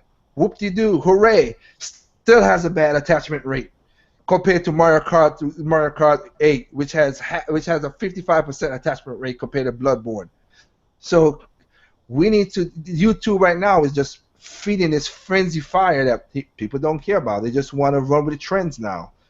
I got a new shiny shit, and I'm showing you this new shiny shit. That's what they're doing right now. So that's my take on it. Let me see. We have one more question right here, and I don't know if anybody's seen it, which is a good question too. Have you guys seen the arcade racer, the '90s arcade racer they're trying to do, like has like Daytona 5 set up? Yeah. Okay. Well, basically, I mean, it's a multi-question in the same spot, but I'll try to whittle it down, which is it has close to the visuals of Mario Kart 8. When actually it will be a good indie developer to be treated. Would a good indie developer be treated to the same level as mid-market? So I'll start this off because I kind of messed up the question in a way, but I'll start it off answering what he's saying. Is like that game right there. When the game comes out, are we gonna treat this game, or it shouldn't even say this game? Let's talk about all the developers. Like I said. The developers making Guns, Gore, and Cannoli, they should be getting a good. People should be sharing that game out because that, like I said, if you love Metal Gear Slug, not Metal Gear. Why keep I saying Metal Gear? Metal Slug, Contra, or Gunstar Heroes from the Genesis. That game looks awesome. If anybody out there, check it out. It's called Gun, Gore, and Cannoli. Yes, it's zombies in it, but it's a mobster. But the thing about it, the developers are not taking it serious. They're making fun of the game, of themselves. And that's the next thing I like about Nintendo. Because when Nintendo did the announcement at the E3, they had fun with it. They cracked jokes. They had fun. I wish a lot of other developers, Sony and Microsoft, did that. But no, we got to be all serious and hardcore and all that other crap. But or whilst slipping people at the back some money to applaud. Yep. You're right. And I'm just saying, there are developers out there that should get the respect. The guys who did like Dr. Ferguson, the guys who did Affordable Space Adventures, they should get the respect because again, they did something cool with the Wii U gamepad. A lot of third parties. Let me put it this way. A lot of third-party developers have cool ideas for the Game Pass, but the publishers do not want to give them the money to fund it. So I'll say that these guys, because they're independent, they came up with the idea. Hey, 3-player concept on the gamepad, boom, it's done. They should get the same amount of recognition as anybody else out there. So again, I think indie developers should get the same. Again, I twisted your question a little bit, Achela, but I'm just trying to make it generalizing. They should get the same respect when it comes to these cool games. Even like Axiom on PlayStation, it's a Metroid throwback. Hey, it's off the. And I have to put this right here because I hate this.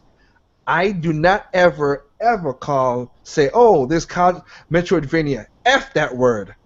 It's Metroid. It came from Metroid. I don't give a damn what anybody said. Ain't no Metroidvania. It's Metroid. Castlevania took it from Metroid. That came out first. I hate that word. But that's my little rant. Sorry about that. But what about you guys? Do you think most of these developers should get the same respect? I'm fully with your sentiments on this. That's all I can really say. I fully agree with what you say, Liger. Okay. What about you, Dr. Feelgood? One more time. I was saying, what do you think about it? Do you think a lot of these indie developers should get the same respect as AAA games because they're coming up with these unique, like you said, they're putting out these unique games. They're taking advantage of a lot of the systems, and I'm talking about like I said, I talked about over all consoles. Like I said, I think they do deserve the respect. I think they truly deserve it. Are they getting it? Not as much as they deserve. I will say that because although they're probably a lot of them are making their money back and making even a nice chunk of change to go along with it, even still, like, to me, they're not getting the critical acclaim they truly deserve. Like, yeah, you may get GameSpot and IGN may, write an article about the game, but let me give you a fair comparison. Okay. You remember Destiny, right? I'm pretty sure we all know that title. Destiny and Watch Dogs. Okay. Now, think about the number of ads you've seen on IGN and GameSpot and all these other websites before those games came out and after, and how long. Look at all those ads. Now, of course, advertising is paid for. But it's funny to me how that game, which based on critic average and consumer average, was around about a 6. You mean to tell me that an indie game like Shovel Knight, it's one of the few that got critical acclaim, one of the few. But Affordable Space Adventures and all these other games that deserve that same critical acclaim, and even you should just want to make ads and talk about the game because it was that good and didn't cost you $60. But that's not going to happen because even though people can think a game is great nowadays, they're not going to give it complete praise or give it complete respect, not without that almighty dollar. So, no, I don't think they're getting the respect they should be getting, but I do think they deserve a lot of respect. They really do deserve it. Especially like those with Yooka-Laylee and Affordable Space Adventures, Road Redemption, Box Boy. Even the developers are trying to, like Guacamelee, they deserve it. Yeah, Drinkbox should get a lot of praise for Guacamelee. That was a good game. I love that game. But it's not. It won't happen. At least not now. It won't happen. Now, once publishers get out the way, like EA and Ubisoft, it may happen. It truly may happen. We already seen one drop out, Konami. Yeah. But other than that, like Konami is its own base publisher. They're gonna drop out because they're making more money on mobile and the pachinko machines. Couldn't get that word out. Dang it. That's when they're making their money on. The biggest the first publisher that was at the level at EA and Ubisoft and them that dropped out was THQ. THQ was the first one. They dropped out. And they took a lot of developing team with them, which kind of sucks because again, the wrestling games have not been the same since they dropped out. I've never played a wrestling game after they dropped out because it was just garbage to me, my opinion. Yeah. Those games like NWO, WrestleMania 2000, No Mercy. Those were some great wrestling games back in the day, man. Yeah, they were. Ah, They truly were, and I'm sad to see them go too. It was bad, but you know what? You know, a few of the IPs, of course, got bought out, things like that, their properties. But yeah, sad, sad day. But they won't be the only ones. I can tell you that much. They will not be the only ones that go. Not big publishers. I think a couple more are going to go. So what happens when you? It's what happens when you cut off your nose to spite your face.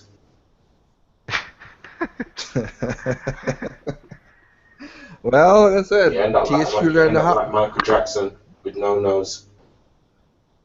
I know, right? Well, you died too. You have a young age because you died at 50. Trying to impress everybody else.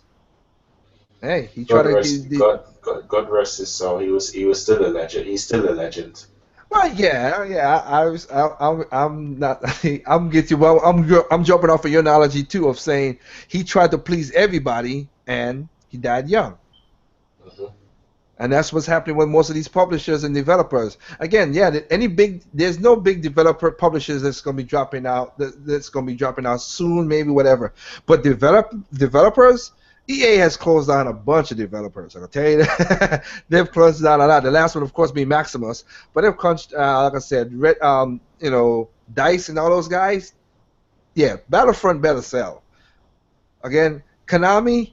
They're already done looking at. They're going mobile and doing with their stuff. So hey, it is what it is. And also, like I said, Square Enix.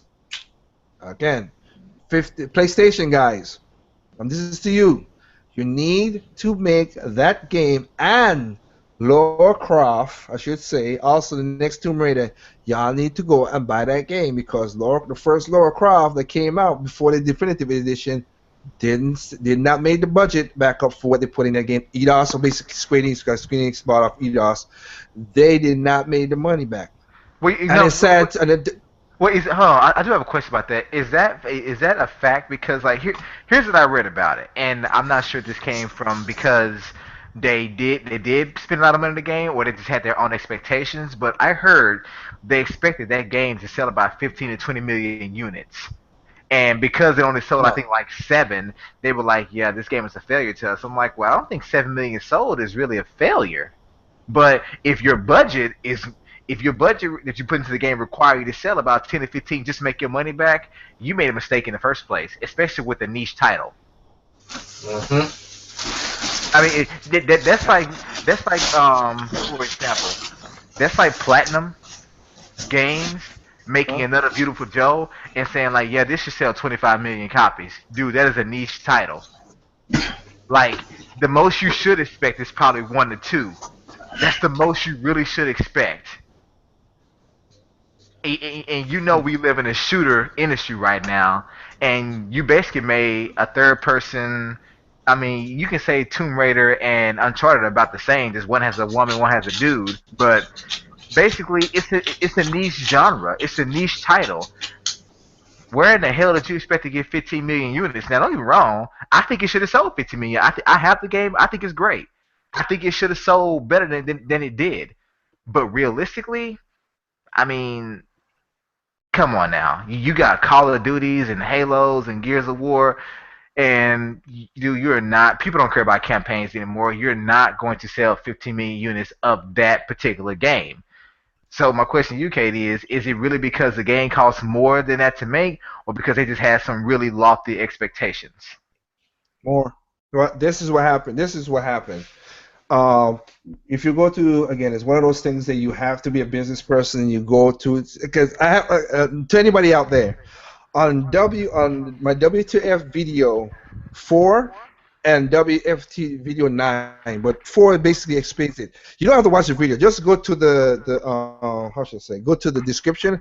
I have the links to all the IR pages. Square Enix, Capcom, Sony, Microsoft, Nintendo, EA, all those games, and you see what they talk, and you will see everything what's going on. Now, Square Enix, of course, the Tomb Raider that came out. Their reboot. That game, the reboot, the original reboot. They wanted to sell 5 million. to make the money back up. They didn't. I thought it sold 7 between, million. if you combine the definitive edition. Oh, my bad. I thought No, it sold if 7 million before the definitive edition.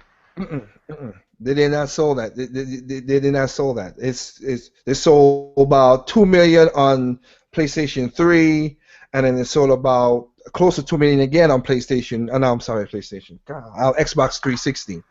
And and then they came with the definitive vision. That's why there's a lot of definitive visions. They did the definitive vision or the year-end division, as you basically, me and you talked about with the Batman Arkham Knight. The reason that they do those stuff is the games, the engine's already there. They don't. All they need to do is development to tweak, which is what $2-3 million more. Sell the game. Basically, you make pure profits. Yeah. That's why Sleeping Dogs Definitive Edition. That's why they have year-end edition for Mortal Kombat 9. That's why and third-party games. That's why they do all these definitive divisions, because they did not. Most of the cases, I say most, not all. Most of the cases, they did not make the money off the initial thrust, because like we all talked about with the whole evergreen with Nintendo and everything else, the game does not make up the expectations at the beginning. They top heavy it. Everybody buys the game in the first 2 months, 3 months, 4 months, mostly 3 months is the average, and then it drops off, and then nobody talks about it. Unless if it's an online game, you buy it for the online servers and all that stuff. Yeah, but after that, they don't make no more money off it, because you can go to the game and buy it used. So what happened is, hey, they're gonna say, hey, let's give Batman, as an example, the Sleeping Dogs. Let's give the developer, hey, we give you $3 more million. Develop this and tweak this, do that, which don't take that long to do. And once they resell it again for people at a lower price point in some cases, again, they're not losing, other than the shipping and disc and all that other stuff, blah blah blah. They're making all that is pure profits. Yeah, I can see that, and man. that's what's what's going to happen. And that's what's going to happen with that's what's going to happen. That's what I'm saying. That's what's going to happen to Square Enix with Resident Evil. Not Resident Evil. Damn it. Final Fantasy 15. Their budget has been blown 4 times already. 4 times Square Enix's Final Fantasy 15 has been blown. The last numbers I've seen for them is about 60-70 million. So, and they keep on going up. This is not taking in advertisement. Yeah, I'll tell you like this. So Xenoblade Chronicles X is still gonna shit on it. Well, it's selling right now. Let me say this. I can't agree with you in that point, because the name is there. People are gonna buy it. The only part about Final Fantasy 15 that it has the name. The difference is the last couple of games didn't have the gameplay. They had the visuals, but again, if you want eye candy, as Dr. Frigo, you said in many Google Pluses, like I said, I don't care if it looks like a Ferrari. If you don't have the engine of the Ferrari, it's crap to me. It looks good, but does it perform good? That's all I care about. And exactly. that's what basically Final Fantasy 13 or 14. That's what it was. It was a visually stunning game, and that's what they did. Lightning Return and Lightning 13-2 and all these other games, because they had to make their money back. They have already blown their budget for 15. So I hope Sony fans and Xbox, but let's be honest, Xbox fans are not going to buy this game in droves. We know that. They're not going to buy a Final Fantasy, because the Xbox is not an RPG console. They're more of a shooter and action. That's what they are. So it's on the PlayStation 4, guys. Hoping you guys buy this game. And that's what's going. That's the next thing I've talked about. Many people that people don't understand, because in the best case scenario, like I said, let's say Destiny with all the stuff comes out to be what? That's the number everybody. I'll ask you guys, because I forgot the number right now. What was the number that they told it that even with advertisement and everything took to do Destiny? Was it 150 million? I'm just asking, because I really don't remember off the top. Was it to make the game and the advertisement? Well, what game? You mean Destiny? Yes. Well, one thing that I'm not sure this will help, but a lot of people seem to think that that game is next gen or current gen actually, because they stopped saying next gen, but because they assumed that they spent $500 million making this game. It's like, no, the article actually states they plan on investing $500 million into the franchise, meaning that over the course of 10 years. So I'm Well, thinking they if well, your plan is 10 years and $500 million, you couldn't have spent no more than about a good 100 million on Destiny. okay. Well, okay. Let me ask. Let me break it down to this point right here, and then we go call it a wrap on this endcast because like I said, it's getting late. But let me put it this way. Okay, you guys said 500 million, right? Over 10 years, That's what yes, y'all that's what said. I say. Yeah. Well, yeah. Well, the 10 years because the Bungie wanted the game. Bungie and Activision wanted this one game to last 10 years, which it was never going to happen. But here we go. This is the best case scenario, and only one company could do this. But this is the best case scenario. If that $500 million, and that this will debunk also the whole $1 million sale thing, the million sales too. $500 million to make this game with advertising and everything. If it made 100% profit like Nintendo games that you could buy digitally without no cost, with no shipping, no all that stuff, and it was 100% that way, but no licensing fees. Because remember, Activision has to pay licensing fees to Sony, and Xbox and Xbox One and all that, so they gotta pay the fees. But let's just say 100% straight, $60 for the game, right? Yeah. Even if they sold a million, that's 60 million. That's only what 60 million. Yeah. That's 60 million. So if they want to make the profits, it's not they want to make They need at least 10 million copies I'm sold. If it costs $500 million to make, they need roughly about, I would say, about 9 to 10 million copies sold to generate a profit. Okay. And I think the But all I'm PS4 saying, version sold like 6 million. okay. Well, and of course they're making more money off of the DLCs and all that, the packs and everything else, which is those packs are like $30 anyway. So hell, they're making money off of that. That's their thing. But my point's like going off of what Dr. Feelgood said right there. Technically speaking, I just checked the numbers right there. They need to sell 8.5 million on both consoles to make the money back. Well, remember it was released on 4 systems. Yeah, I know that, and that's what I'm trying to. Yeah, and on the 4 systems, they need 8 million. But here's the thing: just to go to what you just said right there, that's the best case scenario. They're not making 100% profit off these games. Nope. That's if it was 100% profit off of the game. They're not making that. Because they have to pay for shipping, they have to pay licensing fees for all 4 systems. They also have to pay the disc, to make the physical copies for some of the games for some of the millions that they sold, and also they got to pay the money to work the servers. And what's so funny is that even a game like Destiny, that game is a Blair Witch Project of gaming right now. It truly is. But moving on from that, people think that that game is doing a lot for those 2 consoles. Activision and Bungie get most of that money. It's not. I mean, of course, Xbox and Sony. I mean, they get the licensing fees, but I'm pretty sure they're paying for plenty of advertising. Especially PlayStation having exclusive rights to advertise Destiny as damn near an exclusive game when it's actually on every platform under the sun. Trust me. Not to mention exclusive content on the PlayStation version. But even still, like the DLCs. But like they like what you call it, Microsoft wasn't allowed to advertise the game. They were not allowed to advertise it at all. Okay. And I think the PS4 version sold 6 million copies. So a $60 game, third-party game by Activision and of course Bungie. I'm pretty sure out of that $60, Sony and Microsoft, let's say Sony alone, is probably only getting about a good $5 or $10 out of the deal. Because if you think about the money had and they did for the title, if you think about they're paying for some of the marketing or exclusive marketing rights, and plus it's not an in-house first-party title, it's third-party, they're not getting much of that $60. They're probably getting $5 to $10 off of every copy sold.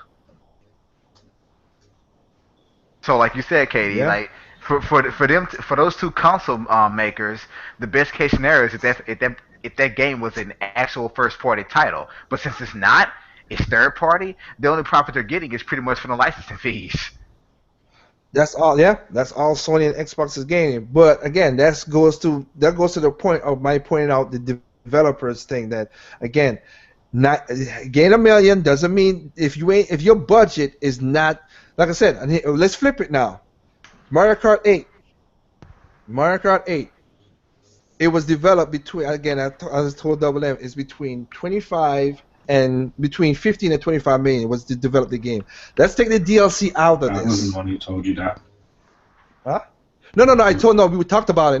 We talked about it. I know the numbers. I'm just telling you when we said last Endcast. Oh, okay. No, yeah, it was between 15 to 25 million. That's the budget that they did. I got that from Kenji. That's where I got it from, and he was that's their budget for that game. How much was it? Between 15 and 25 million to develop Mario Kart 8. Let's just call it 20. That's just 20. Let's say 20. The reason I'm saying, huh? That's still a lot of money. Yeah, for a Nintendo title, yes, it is. That's a lot of money, but here we go now. Now let's flip what we just said onto Mario Kart 8. Now Mario Kart 8 has sold over 5.5 million on one console. No licensing fees, no third-party advertising. All they have to, half of the console. Of course, they have to spend, of course, the disc. They have to spend a disc, which they manufacture, but they still got to pay for the cost of creating the disc. Still, they have to ship it to the stores. They have to pay the stocking fees because every game that's third party also that's the next fee that people don't understand. You have to pay the stocking fee for the stores. They're not gonna put it up if you're not gonna pay the stores now. No, and sometimes you have to actually the stores. You have to come to an agreement of what they're gonna accept from you or allow you to stock, and you have to pay for that space. You gotta do double payments. If it's a big game, you also have to put in your advertisement to put it because again, remember when you go to like Walmart, you're gonna see a big screen, a big piece of Madden coming out. That's money they paid Walmart to give them that space and the advertisement of that at the end of the shelf thing. That's the extra money they pay to. But my point goes to like I said, we're flipping it now. So Nintendo still have to do that. But let's go again. Let's go to the best case scenario, which Nintendo does have. And I bought Mario Kart digitally. Now this is not even calling the DLC or nothing. This is not with the DLC or anything now. So now they sold over 1.5 million. I mean 5.5. I'm sorry, 5.5 million Mario Karts. All right, that's what they spent. So if we go with the same thing and ask them. If it was $60 for the game,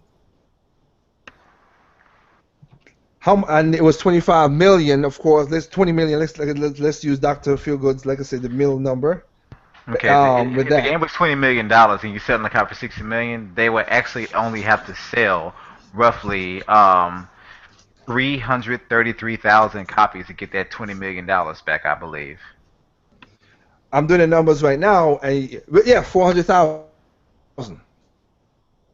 That's all they got to sell to make the money back if it was pure, again, the best case scenario. But they stole 5.5 million. So that's buku money. That's all. After that, it's all profits. And then for them, it basically is 90% profit because they're not paying licensing fees.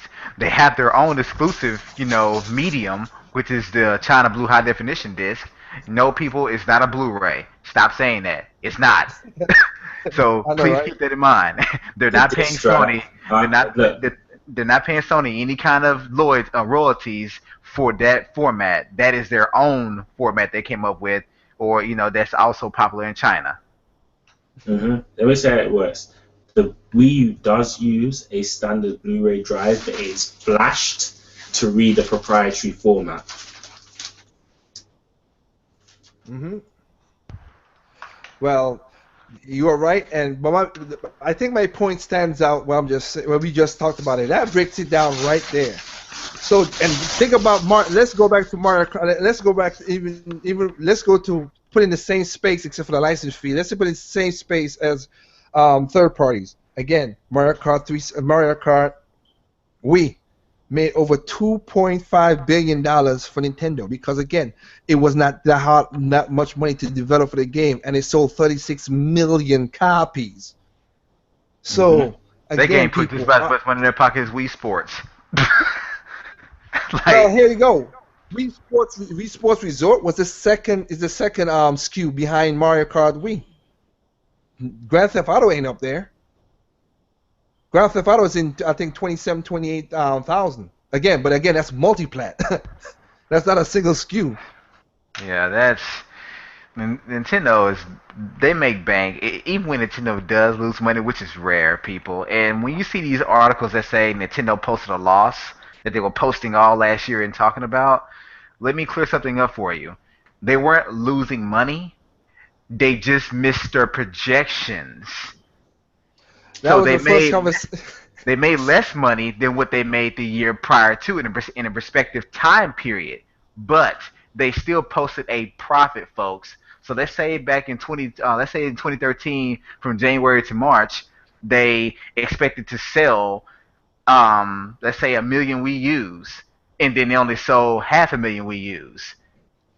Well, in 2014, let's say they expected to sell more, but they actually sold only 400,000 Wii U's. They still generated a profit, but they're going to post a loss because they actually made more the quarter last year.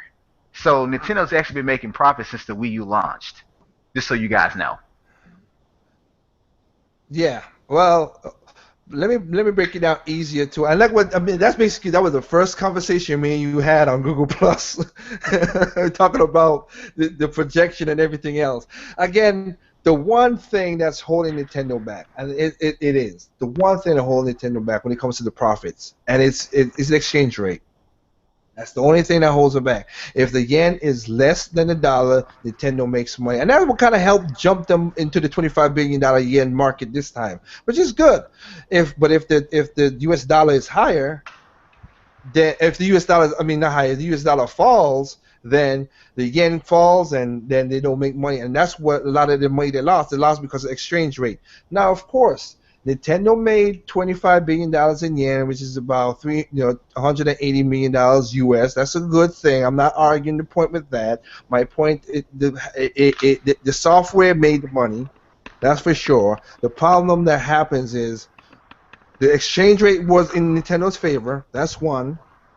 And two, even though they made it, they still made an operation loss. They forecasted down to 20 billion yen. It was $40 billion yen in the third quarter, and they said, well, we're not going to reach it. They forecast it down. So it is what it is. But again, investors see that because look at the story that just came out now. U.S. Capital just became the biggest shareholder in Nintendo with 16%.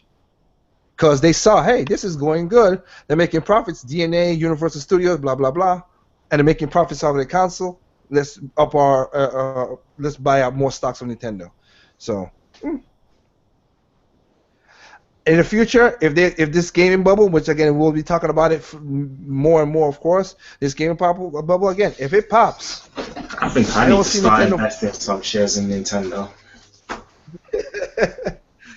Right now, it's cheap. I have to say, it's pretty cheap to invest in Nintendo on the U.S. side. I don't know about England how it is with pounds and stuff because I don't know y'all market what y'all use to invest in, but it's not that expensive over here. I think when I get some money, I'm going to invest about a good 30 quid into Nintendo stocks just to start me off.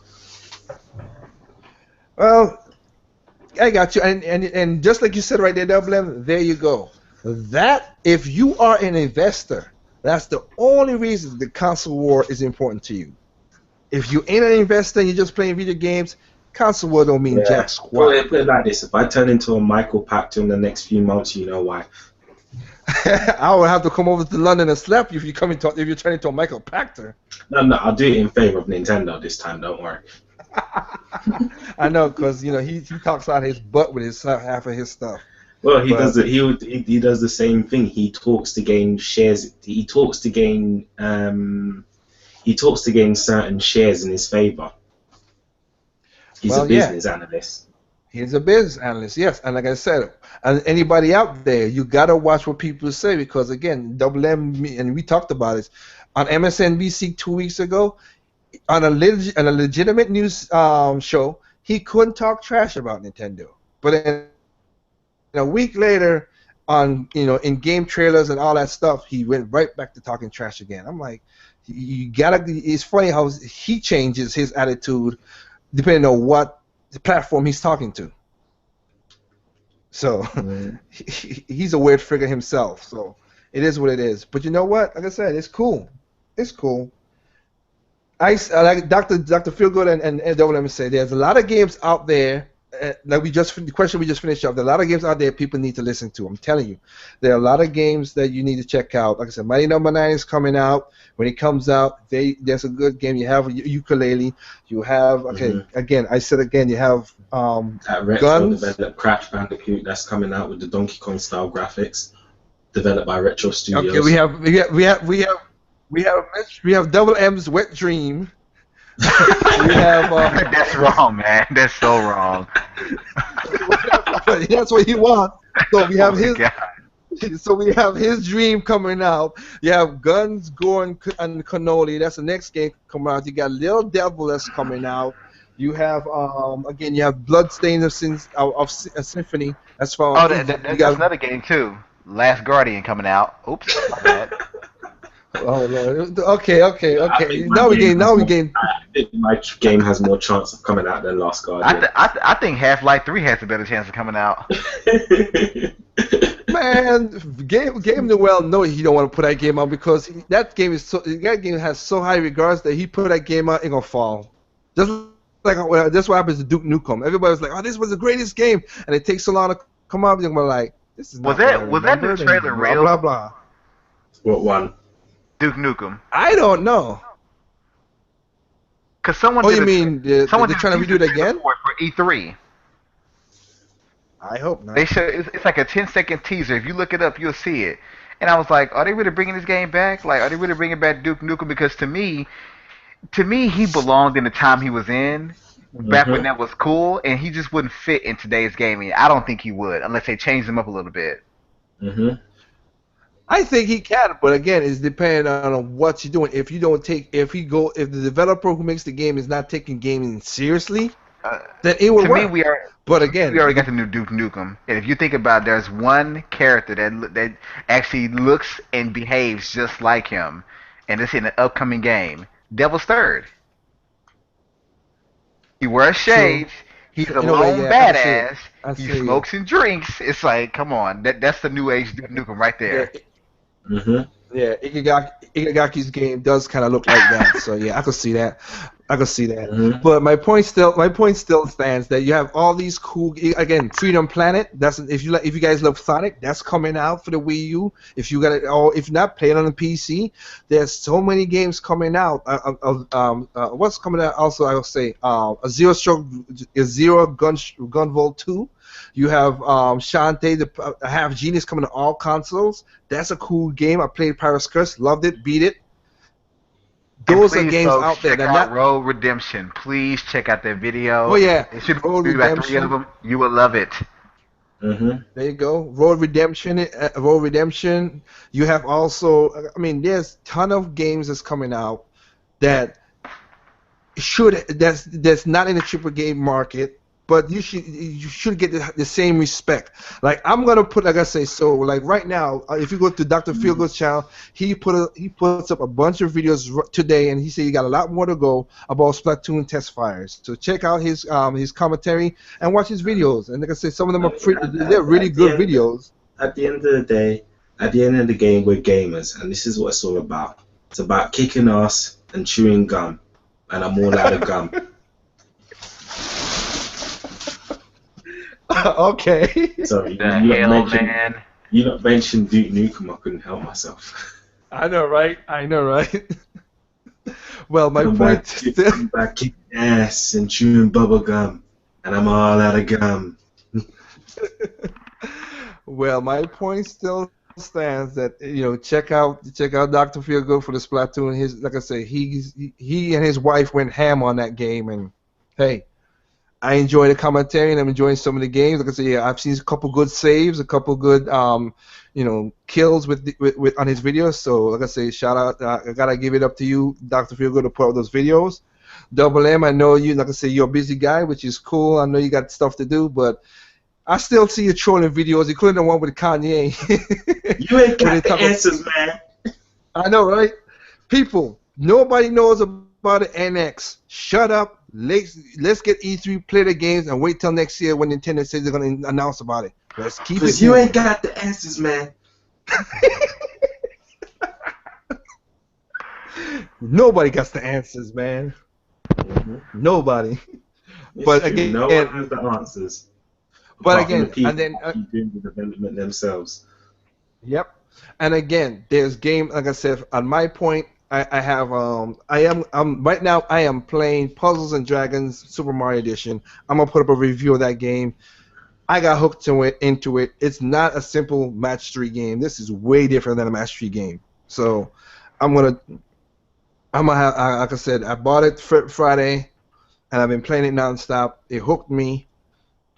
And I don't really go for match 3 games. I never played Bejeweled or Pop or none of those games. But it's not. It's not the same. It is not the same thing, right? Basically, what he's trying to say in blunt terms is that thing, unlike Bejeweled and Candy Crush and all those other games, it's not shit. I won't say that it is it's shit. Is the thing about it is that you're not swapping out pieces. It shuffles the whole board when you move the piece around. When you move the one piece, it has strategy. You have to have strategy in this game. It's not simple. Let me see. Move here. Huh? In other words, Candy Crush and Bejeweled are a bunch of shit. We hear that. Okay. I can't beat M on that, but like I said, I'll put up a video about that. So hope you guys a review about that video about that. Check it out. Also on my channel, I have if you want to know about Xenoblade Chronicle X, I have 20 minutes 20-minute impression video about what I think about the game. Again, check it out. If it's your cup of tea, it's your cup of tea. I just explain the facts of the game and just what I like and what I don't like. But like I said, a quick synopsis is the story.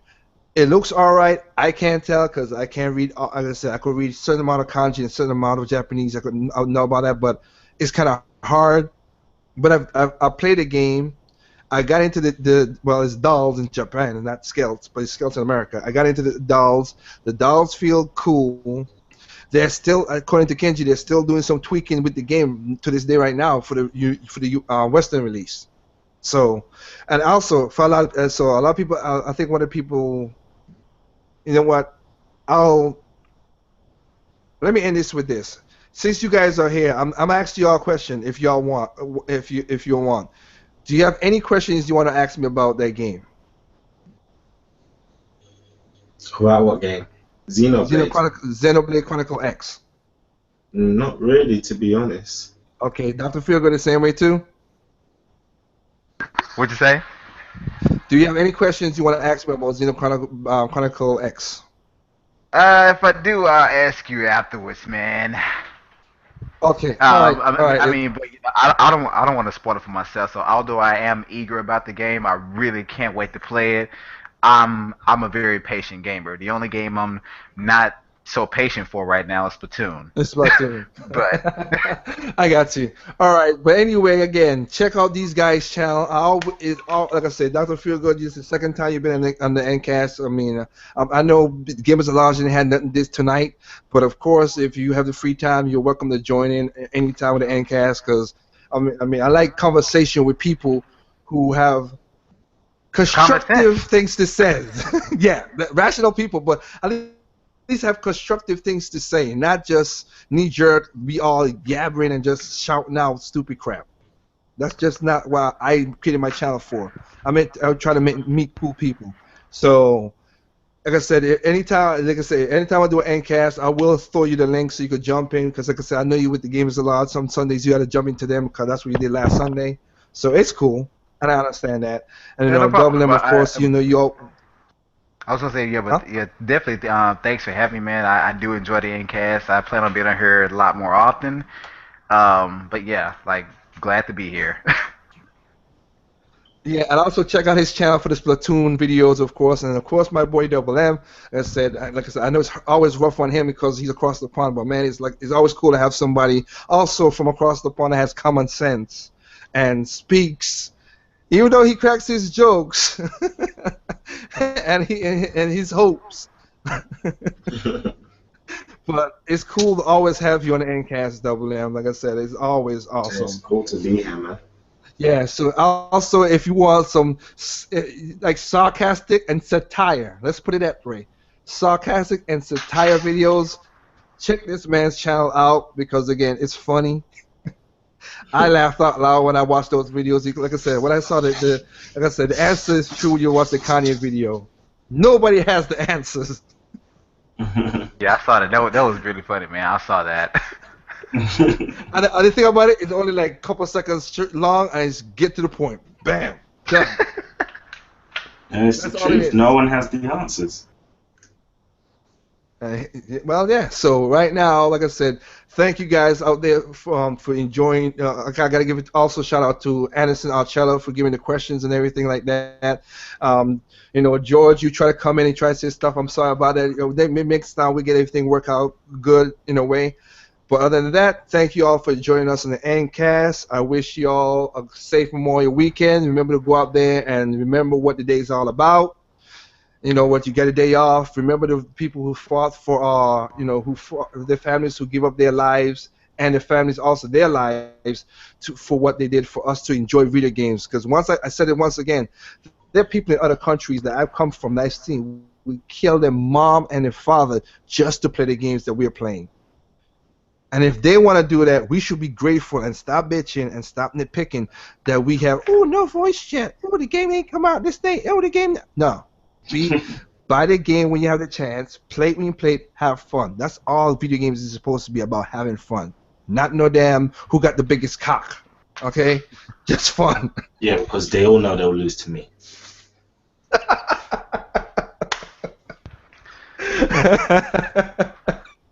Okay. With that said, we wish you guys a happy Memorial Day and be safe. All right. Good night.